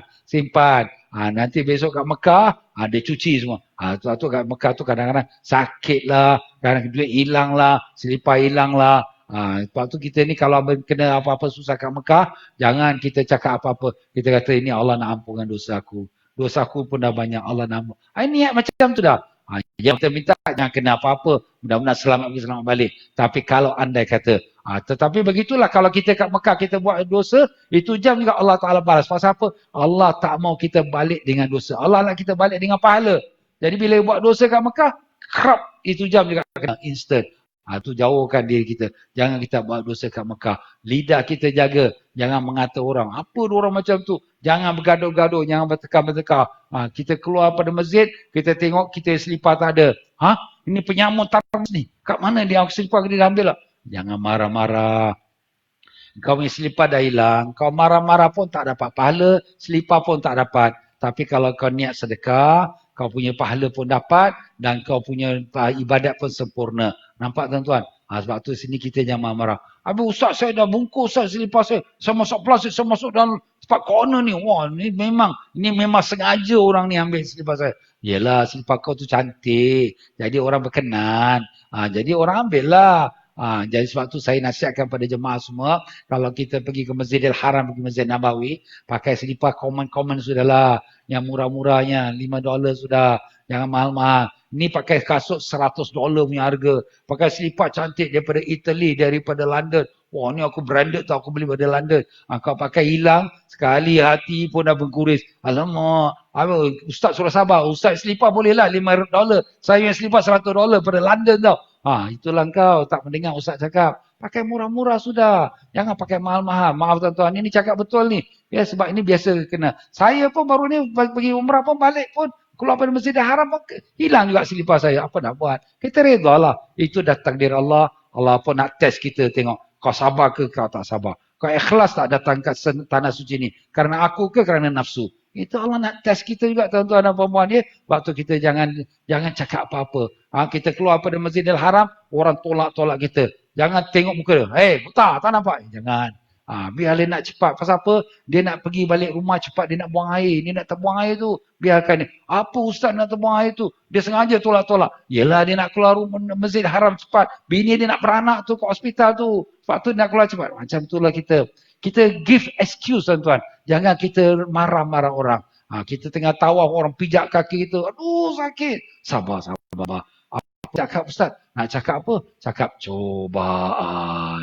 Macam tu. Habis orang dengan wheelchair dia tolak kaki di wheelchair dia kena pula kaki kita. Aduh sakit. Cobaan.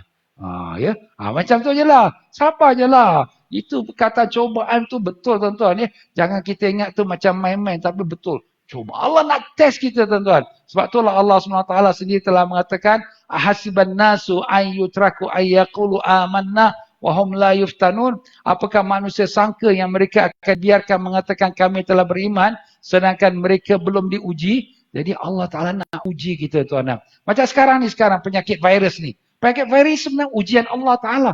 Nak tengok sejauh mana kita berpegang pada Allah atau berpegang pada manusia. Oh doktor ni lambatlah bawa ubat, doktor ni macam ni lah. Yang boleh obatkan kau hanya Allah. Kita doa pada Allah. Minta pada Allah. Itu sebenarnya tuan-tuan dan puan-puan ya. Jadi itulah Allah nak test pada kita. Sebab tu dalam masa haji ni, kita jangan bertengkar. Sebab tu wajidal artinya berdebat, bergaduh, bertengkar. Jangan dalam haji, jangan. Haji ke, umrah ke, dalam ihram ke, atau lepas habis ihram pun jangan. Sebab apa? Kita ni dalam sentiasa diperhatikan oleh Allah Ta'ala. Itulah dia tuan-tuan dan puan-puan, 8 larangan dalam ihram. Habis ustaz ni semua tak boleh, tak boleh, tak boleh. Habis apa yang boleh? Ada yang boleh. Antara yang boleh mandi. Dan boleh tukar ihram. Boleh, dalam ihram boleh mandi. Seperti yang kita sebutkan tadi. Dan boleh basuh rambut. Boleh. Dan boleh sikat rambut. Boleh. Tapi jangan gugur. Bercelak yang tak wangi boleh. Dan berbekam, mengeluarkan nanah, mencabut gigi dan memotong urat boleh. Oh ustaz, saya sakit gigi dalam ihram ni saya nak cabut gigi boleh? Boleh cabut gigi, tak apa. Sebab yang tak boleh potong rambut, itu yang potong kuku, itu yang tak boleh. Dan menggaruk kepala dan badan boleh. Jangan sampai gugur rambutnya ya. Dan membunuh kutu, membunuh ular, nyamuk, tikus, kala jengking dan segala yang mengancam keselamatan hukumnya boleh.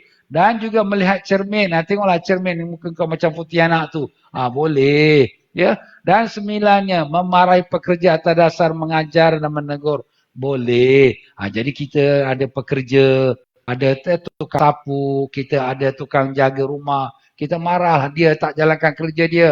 Maka hukumnya harus. Boleh kita marah. Tapi marah tu kerana mengajar. Bukan marah tu bergaduh tu tidak. Ya. Itulah dia. Jadi semua perkara yang kita langgar ni, larangan-larangan ihram, semuanya tidaklah membatalkan ibadat haji atau umrah kita. Tapi yang membatalkan ialah jima, persetubuhan suami isteri. Itu saja yang membatalkan. Yang lain pada itu tidak membatalkan. Itulah dia tuan-tuan dan puan-puan ya. Kita berdoalah ya Allah ya Tuhan kami. Mudahkanlah kami melaksanakan ibadah haji dan ibadah umrah yang akan kami kerjakan ya Allah. Mudahkanlah kami sampai ke tanah suci-Mu dalam melakukan amal dan taat ya Allah. Peliharalah diri kami daripada melakukan perkara-perkara yang dilarang dalam sepanjang ihram. Ya Allah, kuatkanlah iman kami. Tanamkanlah takwa dalam diri kami. Sembuhkanlah penyakit-penyakit kami. Jauhkanlah kami pada segala musibah, balak dan bencana dengan berkat syafaat Nabi Rasulullah SAW. Allahumma amin ya rabbal alamin. Jadi itulah dia tuan-tuan dan puan-puan rahimakumullah. Dan dengan itu selesai kita daripada membicarakan bab yang ke-6 dan masuklah kita pada pelajaran yang akan datang insya-Allah bab yang ke-7 mengenai rukun, wajib dan jenis-jenis haji dan umrah juga ya. Insya-Allah kita berhentilah pada bab yang ke-7 ini insya-Allah. Ya tuan-tuan dan puan-puan rahimakumullah. Jadi sekarang ini kita ni dalam masa kita bakal mengerjakan ibadat haji dan umrah ni, penyakit-penyakit yang ada ni semua ni yang menjadi cobaan Allah pada kita.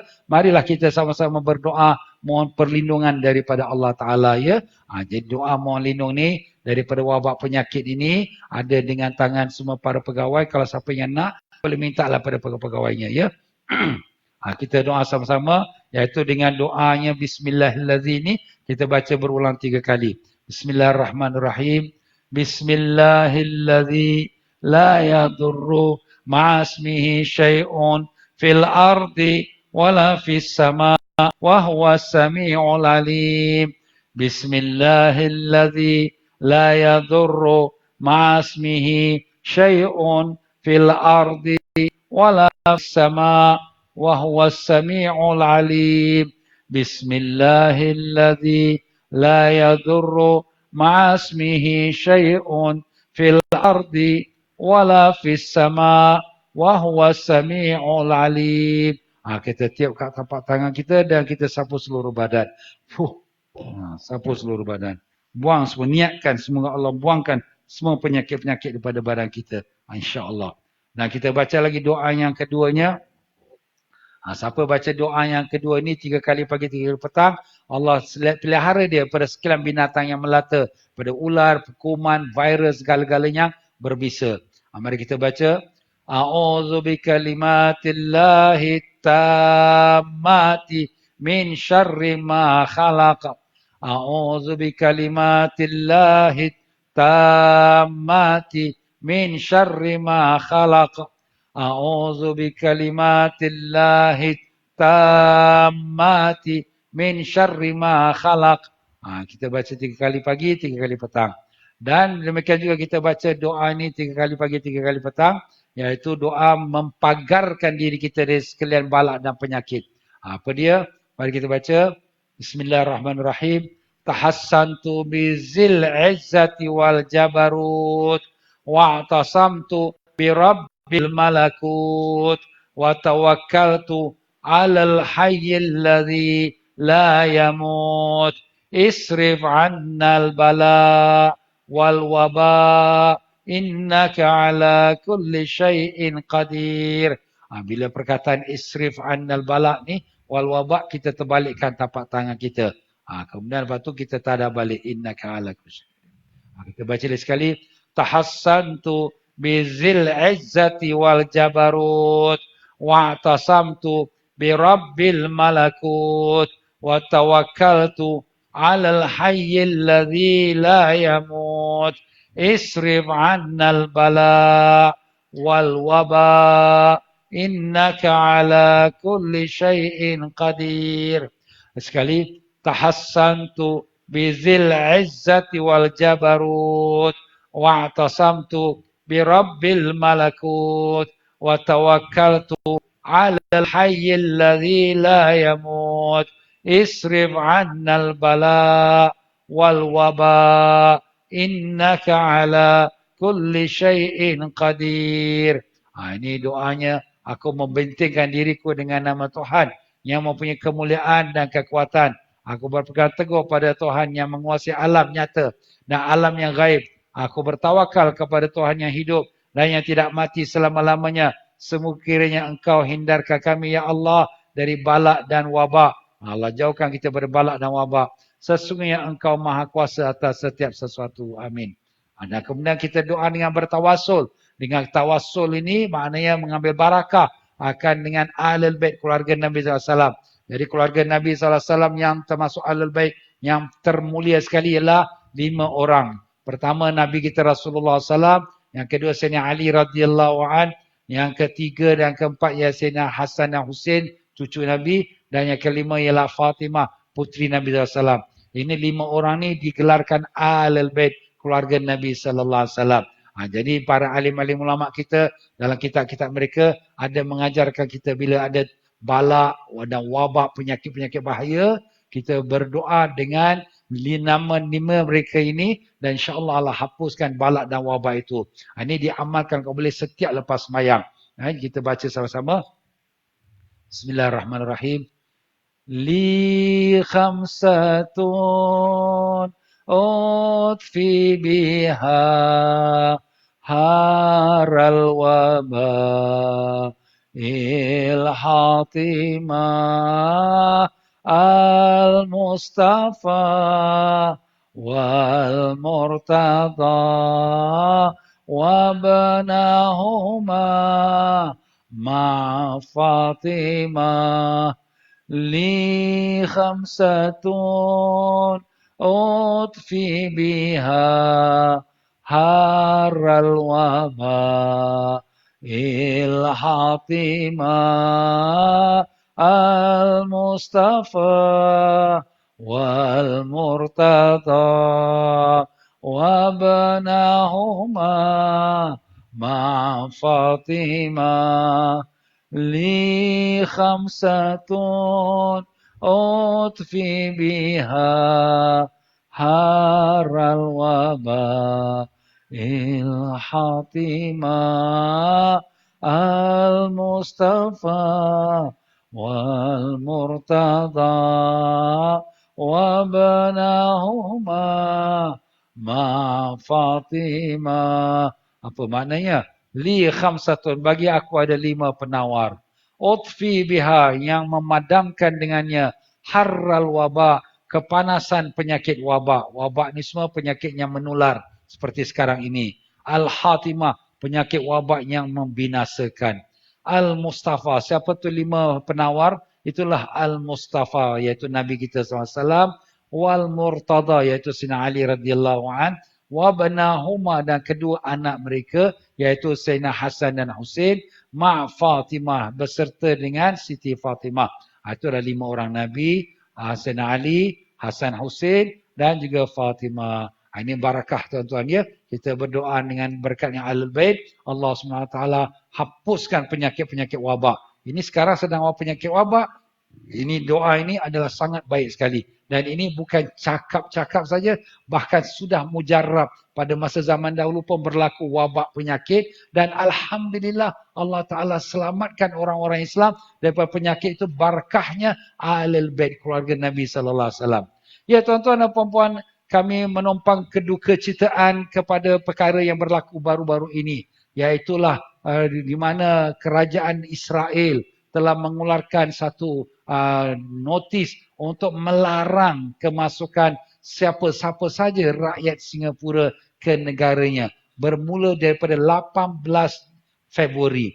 Hari ini sudah 23, dah 5 hari lepas. Jadi pada hari 18 Februari mereka telah keluarkan undang-undang orang Singapura, rakyat Singapura tak boleh masuk ke Israel. Kenapa? Sebab virus corona. Jadi negeri-negeri yang tak dibenarkan masuk selain daripada negeri Hong Kong, negeri Macau dan negeri Thailand dan termasuk Singapura. Jadi 4 negeri ini tak dibenarkan rakyatnya masuk buat sementara ini.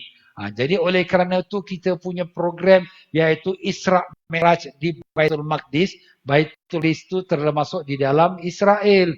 Jadi dengan itu tak dapatlah diteruskan. Dan semua para jemaah yang sudah pembuat niat nak dah ambil cuti, nak pergi ke sana, sudah tentulah rasa hampa. Saya pun sama juga, saya pun rasa hampa. Tapi kita terima ini takdir Allah Ta'ala. Kita merancang, Allah pun merancang. Rancangan Allah lah yang berlaku. Ada hikmahnya, kita tak tahu. Mungkin ada sesuatu perkara Allah nak lindungi kita atau nak memberi kita lebih baik lagi pada masa akan datang. Kita pun tak tahu. Dan kita harapkan itu yang terbaik. Tetapi pasti ada hikmahnya. Tetapi untuk rasa kesian ataupun rasa sedih, maka kami telah berusaha supaya jemaah itu dapat juga pergi umrah, pergi ziarah Jordan. Jordan tu ada apa Ustaz? Jordan tu ada Petra, one of the wonders of the world, di mana gunung ganang itu dipahat menjadi istana. Dan kemudian menziarah Ashabul Kahfi, 7 pemuda yang tidur dalam gua 309 tahun yang disebut dalam Quran surah Al-Kahfi, menziarah Nabi Shu'aib, menziarah Nabi Yusha alaihissalam, dan juga kita menziarah Laut Mati, tempatnya kaum Nabi Lut yang diterbalikan oleh Allah. Dan kita ziarah pula iaitu tempatnya kita katakan Citadel, tempat di mana Allah Ta'ala jadikan pemandangan cantik di seluruh kota Jordan atau kota Amman. Dan juga dua sahabat Nabi, Sayyidina Abdul Rahman bin Auf radhiyallahu an dan Sayyidina Bilal, tukang azan Nabi yang pertama. Makamnya ada di Jordan. Alhamdulillah. Jadi banyak juga tempat sejarah selain daripada Baitul Maqdis. Jadi ada juga jemaah yang sudah pun membuat pilihan untuk bertukar pakej. Ada juga yang nak ambil wangnya kembali. Kami pun berikan wangnya sepenuhnya. Kami tidak ada potong sedikit pun. Walaupun pihak penerbangan ada mengenakan charge kepada kami. Ada juga kita punya kita katakan charge untuk administrasi. Tapi semuanya kami tidak potong kerana kami tahu bukan salah jemaah. Tetapi inilah takdir Allah Ta'ala. Jadi kami sahajalah yang menanggung akan bebanan itu. Tapi jemaah kami tidak mau menyusahkan mereka. Dan ada juga jemaah yang nak simpan duit sama-sama kami untuk teruskan program pada masa akan datang. Alhamdulillah. Jadi kepada semua mereka itu tuan-tuan dan puan-puan, kami semua jemaah jejak Rasul yang bertukar pakej-pakej ataupun pergi ke umrah saja akan diberikan diskaun ihsan $100 di atas diskaun yang telah sedia ada. Jadi tuan-tuan dan puan-puan bila register tu ada yang dapat diskaun $100, ada dapat diskaun $150 kalau ada ramai register. Itu selain diskaun tersebut kami bagi lagi diskaun ihsan pula $100 kerana menimbangkan akan kesediaan tuan-tuan dan puan-puan untuk meringankannya. Seperti harga pakej kalau 4,560 tuan-tuan bayar untuk umrah Baitul Maqdis, kalau tukar pada umrah Petra, dia dapat pula 4,990 tu dipotong 100 diskaun yang awal dan diskaun ihsan 100 lagi, jadi tinggal 4,390. Itu dia tuan-tuan dia. Alhamdulillah. Dan semua jemaah jejak Rasul yang tidak ambil refund, Yang nak simpan duit dengan kami untuk program akan datang, akan diberikan diskaun ihsan $100 untuk mereka pilih package kami sampailah hingga 31 Disember tahun 2021. Mana sampai tahun depan lagi. Jadi dalam tahun ini, tahun depan, kalau dia ada cuti, dia nak sambung lagi, nak pergi ke Baitul Maqdis, boleh silakan. Atau nak pergi paket umrah, boleh silakan. Kami berikan diskaun ihsan $100 ini. Dan demikian juga, semua jemaah jejak Rasul yang ambil refund, tidak ada dikenakan potongan. 1 sen kita tak potong. Bahkan jemaah akan diberikan voucher $100 pula untuk potongan harga pakej umrah atau jejak Rasul sebelum 31/12 tahun 2020. Mana sampai end of this year. Jadi kalau sekiranya jemaah yang tersebut, Ustaz saya nak ambil refund nasi duit saya. Tak apa silakan. Kita tak potong 1 sen, kita bagi voucher lagi, ambil ni voucher $100. Next time kalau you datang nak pergi jejak Rasul atau umrah, ni voucher tambah lagi potong $100. Alhamdulillah. Sebab kami pun tahu kesedihan para jemaah. Dah ambil cuti, dah siap program, tapi tak menjadi apa nak buat. Itu takdir Allah SWT. Dan semua diskaun itu dikira sebagai ekstra potongan atas tambahan, iaitu diskaun yang sudah sedia ada pada awal pendaftaran. Ya. Jadi itulah dia tuan-tuan dan puan-puan. Untuk mereka saya harap para jemaah yang terlibat dengan keadaan ini sabar, reda, insya-Allah ada pahala. Bahkan niat kita nak sampai ke Baitul Maqdis itu sudah pun ditulis oleh Allah pahala sampai Baitul Maqdis. Kenapa?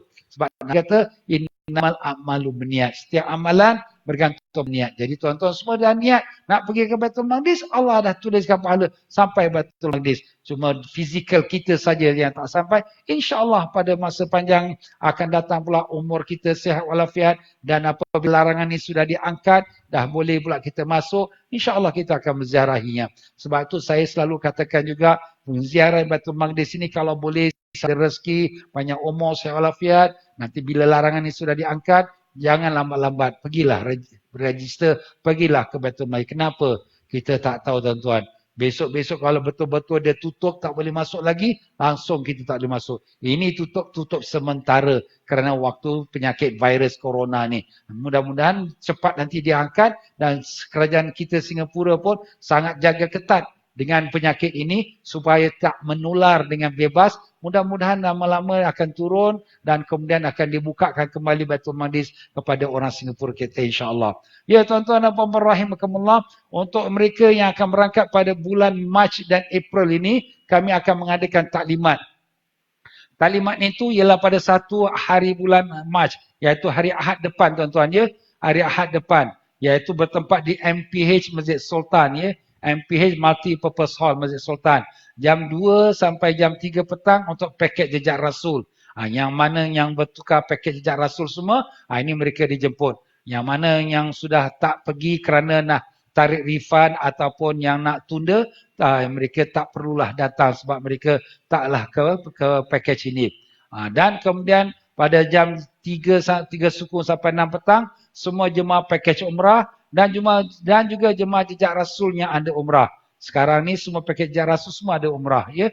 Jadi dengan itu semuanya akan tunggu sampai 6 petang. InsyaAllah tak sampai pukul 6 kita selesai. Jadi jangan lupa taklimat minggu depan pada hari Ahad 1 hari bulan Mac. Jadi tuan-tuan dan puan-puan, untuk hari depan hari Ahad 1 hari bulan Mac, iaitu kita tidak akan adakan pengajian di Masjid Darul Aman. Jadi 1 hari bulan Mac tidak ada kursus di Masjid Darul Aman. Mungkin ada orang dia nak pergi, minggu depan aku nak pergi Darul Aman lah. Nanti. Minggu depan Darul Aman tak ada. Kenapa Ustaz Darul Aman tak ada? Sebab Masjid Darul Aman dia buat maulud daripada pagi sampai ke petang. Jadi 1 hari bulan Ahad ni, iaitu minggu depan, tak ada kelas di Masjid Darul Aman. Kelas Darussalam sehari Sabtu, kelas Darul Makmur seperti pagi ni berjalan terus. Jadi jemaah yang mengikut Darul Makmur baguslah. Dia boleh teruskan. Dan Darussalam pun di Masjid Clementi dia boleh teruskan. Jadi itu untuk mereka yang nak mengikuti kursus pada minggu depan. Jangan lupa, every kursus is very important tuan-tuan ya. Seperti saya katakan tadi, lebih-lebih lagi minggu depan kita akan bicarakan tentang bab rukun haji, rukun umrah. Itu penting supaya kita tahu mana yang boleh, mana yang tak boleh. Dan tuan-tuan dan puan-puan rahimakumullah, demikian juga kepada para jemaah yang di mana pihak MUIS sudah pun mula selesaikan iaitu 900 jemaah haji kota Singapura. Jadi kota Singapura kita 900 tuan-tuan. Jadi MUIS mengatakan sebelum akhir bulan Februari, ini minggu terakhir lah ni, akan diselesaikan 900 semua lengkap. Akan dapatkan dia. Jadi tuan-tuan dan puan-puan, saya percaya ada yang baru dapat dan dapat surat pada MUIS, bahkan telah pun diberikan kota. Jadi saya ucapkan tahniah kepada mereka, dan pihak kami memang masih lagi ada tempat-tempat pakej yang pakej 31 hari, pakej yang 22 hari, pakej yang 15 hari, ya. Dan semua jemaah yang daftar dengan kami dalam tempoh 7 hari akan kami berikan potongan $300. $300 kami beri potongan. Jadi jangan lambat tuan-tuan, ya. Siapa nak tahu tentang pakej-pakej kami, bolehlah berhubung kat meja pegawai kami, insya-Allah. Jadi itulah dia tuan-tuan untuk pakej haji. Dan insya-Allah pakej-pakej umrah kami masih berterusan tuan-tuan, ya. Jadi pakej umrah kami pada bulan November, Disember, jejak Rasul pergi ke Baitul Maqdis telah kami siapkan juga, ya. Pada bulan Disember dan juga pada bulan November. Dan demikian juga pakej-pakej kami yang akan ziarah baik ke Taif. Apa tu Taif, Ustaz? Satu bandar pergunungan, tempat Nabi kita dilontar batu. Cantik tempat dia tuan-tuan, ya. Dan buah-buahan dia segar-segar, masya-Allah, ya. Jadi tuan-tuan boleh pergi ke sana. Dan ini kami beri percuma. Dan demikian juga diskaun kami berikan seperti yang biasa kami umumkan. Dan demikian juga kalau sekiranya para jemaah yang nak pergi umrah pada bulan April ni, 4 hari bulan masih lagi ada tempatnya, ya. Kalau siapa yang nak pergi 4 hari bulan dan masih tempatnya. Dan demikian juga kalau 8 hari bulan April, ya. Dan demikian juga untuk pakej awal Ramadan masih lagi ada tempatnya, iaitu pakej awal Ramadan dapat pahala puasa Ramadan di Mekah, tuan-tuan. Kami ada siapkan 2 pakej, pakej yang bintang 5 yang 3,000 lebih, dan pakej yang 3 bintang iaitu 3,190. Tuan-tuan boleh dapatkan segera, jangan lambat-lambat, ya. Kita doalah di tanah suci dapat semua hajat kita. Dan pakej akhir Ramadan kami ada siapkan 3 macam pakej. Pakej 3 bintang 4,400, pakejnya 5 star Gufran 6,900, dan pakej ekonomi 5 star. Ekonomi 5 star dapat 2,700. Betul-betul kan ni? Betul, sumpah wallah, tak cakap bohong. Tak percaya, try lah register. Macam itulah tuan-tuan, ya. InsyaAllah. Jadi tuan-tuan dan puan-puan rahimakumullah, bulan Jun ini merupakan satu bulan yang istimewa, cuti sekolah. Kita adakan pula ziarah ke Baitul Maqdis dan juga kepada Mekah, ziarah umrah, ya. Jadi tuan-tuan dan puan-puan boleh silakan daftar dengan segera, ya, insya-Allah. Dan insya-Allah kepada mereka yang ada maid ataupun ada pembantu rumah Indonesia dan atau suami isteri yang Indonesia atau Malaysia yang pegang work permit atau PR, maka kami boleh bantu dengan syarat-syaratnya, ya. Untuk mereka pergi umrah dan juga untuk mereka pergi ke jejak Rasul, insya-Allah. Jadi itulah dia tuan-tuan dan puan-puan rahimakumullah, ya, beberapa pengumuman, dan insya-Allah jagalah kesihatan. Nabi kita sallallahu alaihi wasallam telah bersabda, habbatus sauda syifa'ul likulida. Jintan hitam obat bagi segala penyakit. Amalkan makan jintan hitam. Jintan hitam dicampurkan pula dengan minyak zaitun. Wattini wazaitun, demi buah tin, demi buah zaitun. Memang buah zaitun ini adalah barakah yang disebutkan oleh Allah dalam Quran. Jadi alhamdulillah ada produk yang dinamakan Min Syam.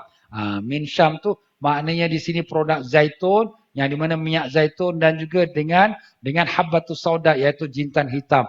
Dia menjadi obat bagi segala penyakit. Dapatkanlah stok kami di belakang, insya-Allah tuan-tuan dan puan-puan, ya. Kita jaga kesihatan kita. Ini kita sekarang zaman penyakit dan kita pun nak pergi ke tanah suci, kita jaga kesihatan, mudah-mudahan Allah beri kita keselamatan. Baik tuan-tuan dan puan-puan, sebelum itu marilah sama-sama kita zikir munajat, insya-Allah.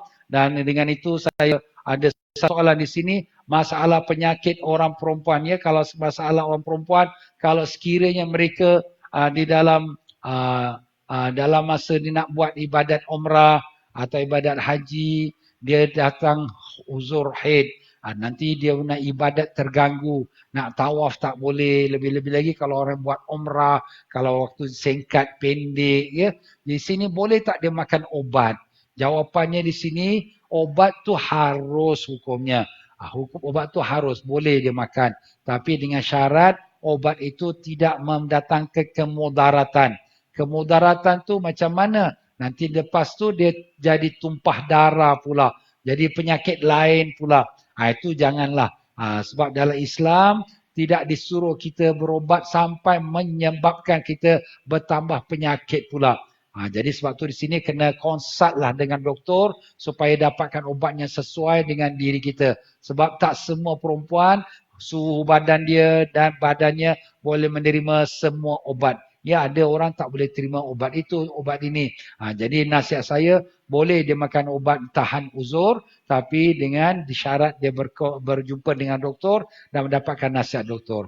Baiklah tuan-tuan dan puan-puan, saya minta maaf banyak dalam penyampaian saya. Mungkin ada tersilap kata, terkesah bahasa, tersinggung perasaan. Marilah sama-sama kita zikir munajat bersama-sama Haji Ayub. Silakan.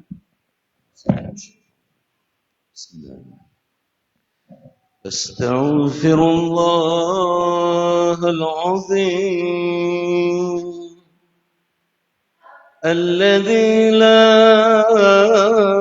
إله إلا هو الحي القيوم وأتوب إليه أستغفر الله العظيم الذي لا إله إلا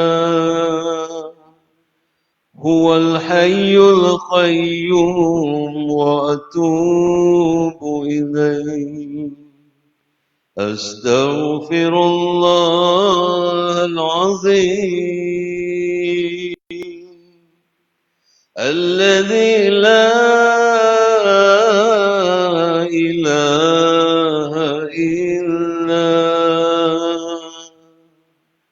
هو الحي القيوم وأتوب إليه لا إله إلا الله وحده لا شريك له له الملك وله الحمد يحيي ويميت وهو على كل شيء قدير اللهم أجرنا من النار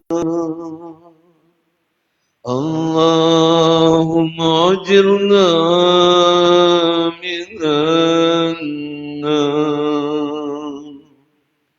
اللهم أجرنا من النار اللهم أنت السلام ومنك السلام وإليك يعود السلام فحينا ربنا بالسلام وأدخلنا الجنة دار السلام تباركت ربنا وتعاليت يا ذا الجلال والإكرام بسم الله الرحمن الرحيم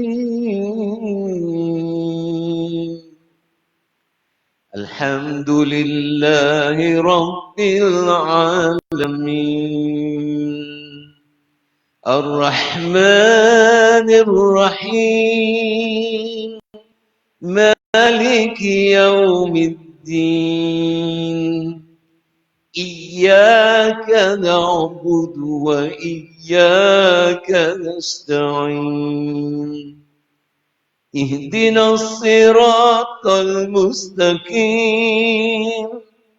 صراط الذين أنعمت عليهم غير المغضوب عليهم ولا الضالين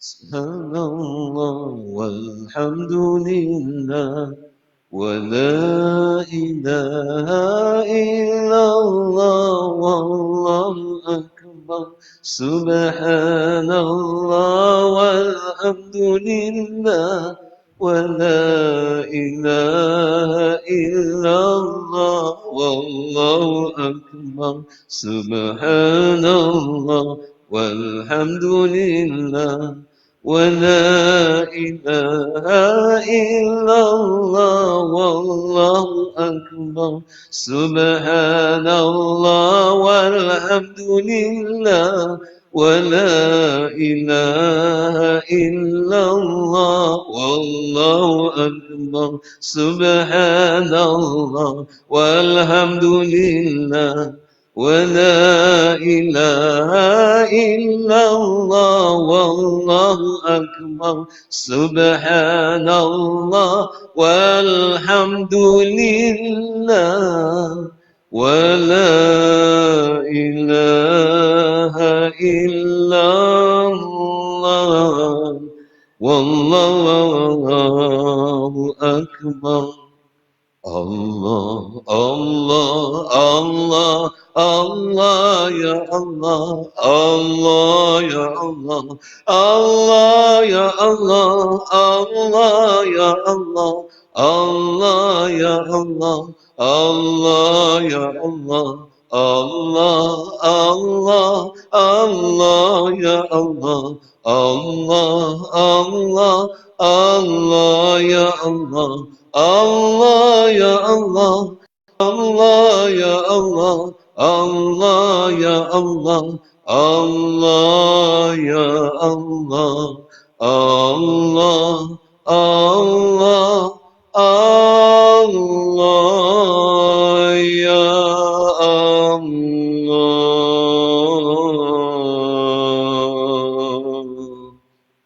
الله الله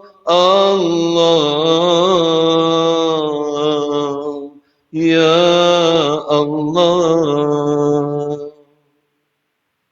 لا إله إلا الله ولا إله إلا الله لا إله إلا الله محمد رسول الله لا إله إلا الله لا إله إلا الله لا إله إلا الله محمد رسول الله لا إله إلا الله لا إله إلا الله لا إله إلا الله محمد رسول الله يا الله يا الله يا الله يا الله يا الله يا الله يا الله يا الله يا الله يا الله يا الله يا الله يا الله يا الله يا الله يا الله لا إله إلا الله لا إله إلا الله لا إله إلا الله محمد رسول الله يا الله يا الله يا الله يا الله يا الله يا الله يا الله يا الله يا الله يا الله يا Allah, Ya Allah, Ya Allah, Ya Allah, Ya Allah, Ya Allah, Ya Allah, Allah, Allah,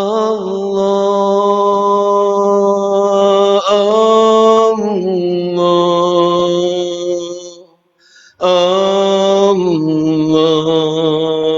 Ya Allah. Allah,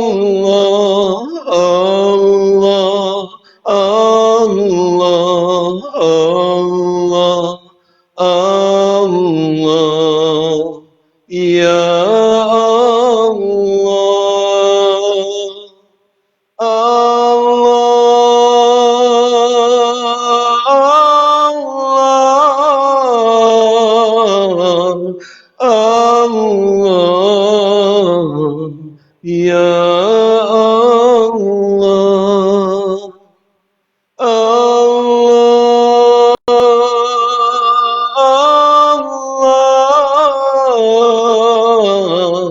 Allah, Allah,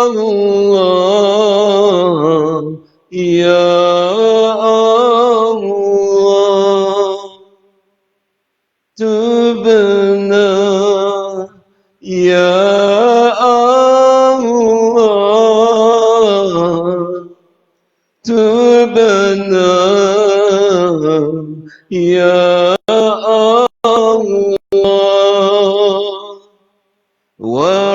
ورجعنا ورجعنا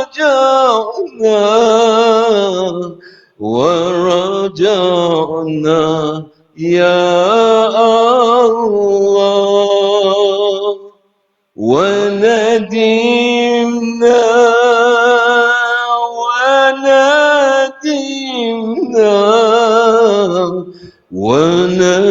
وندمنا يا الله تبنا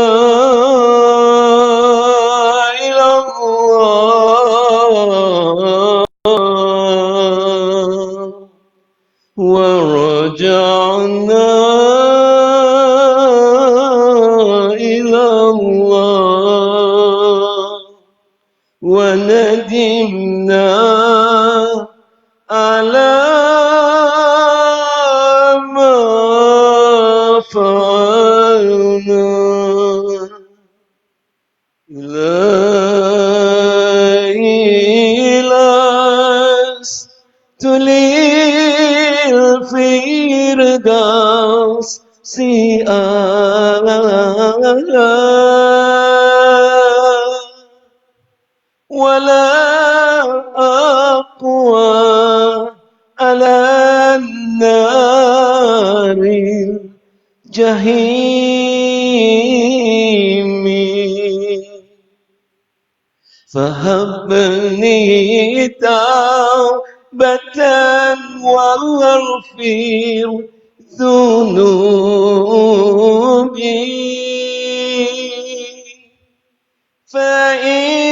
فإنك غافر الذنب العظيم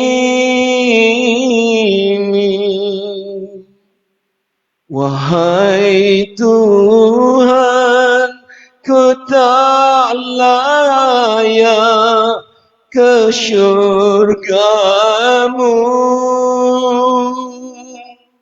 namun tak pula aku sanggup ke nerakamu.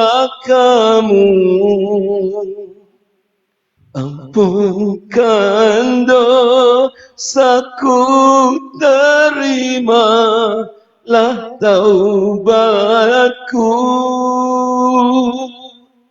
Sesungguhnya Engkaulah pengampun dosa-dosa besar. dosa-dosaku bagaikan pepasir di pantai. Dengan rahmat-Mu ampunkan daku, oh Tuhanku.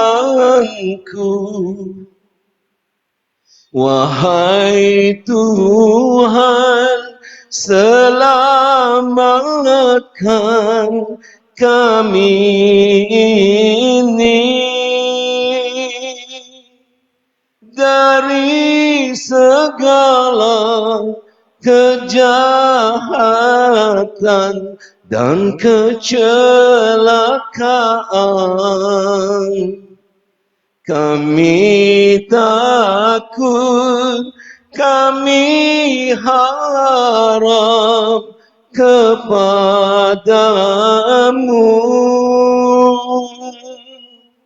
Suburkanlah cinta kami kepadamu.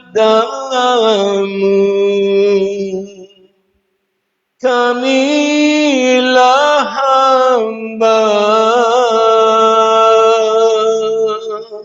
yang mengharap belas darimu. Wassalamualaikum warahmatullahi wabarakatuh. Walhamdulillahi rabbil alamin. Taqabbal.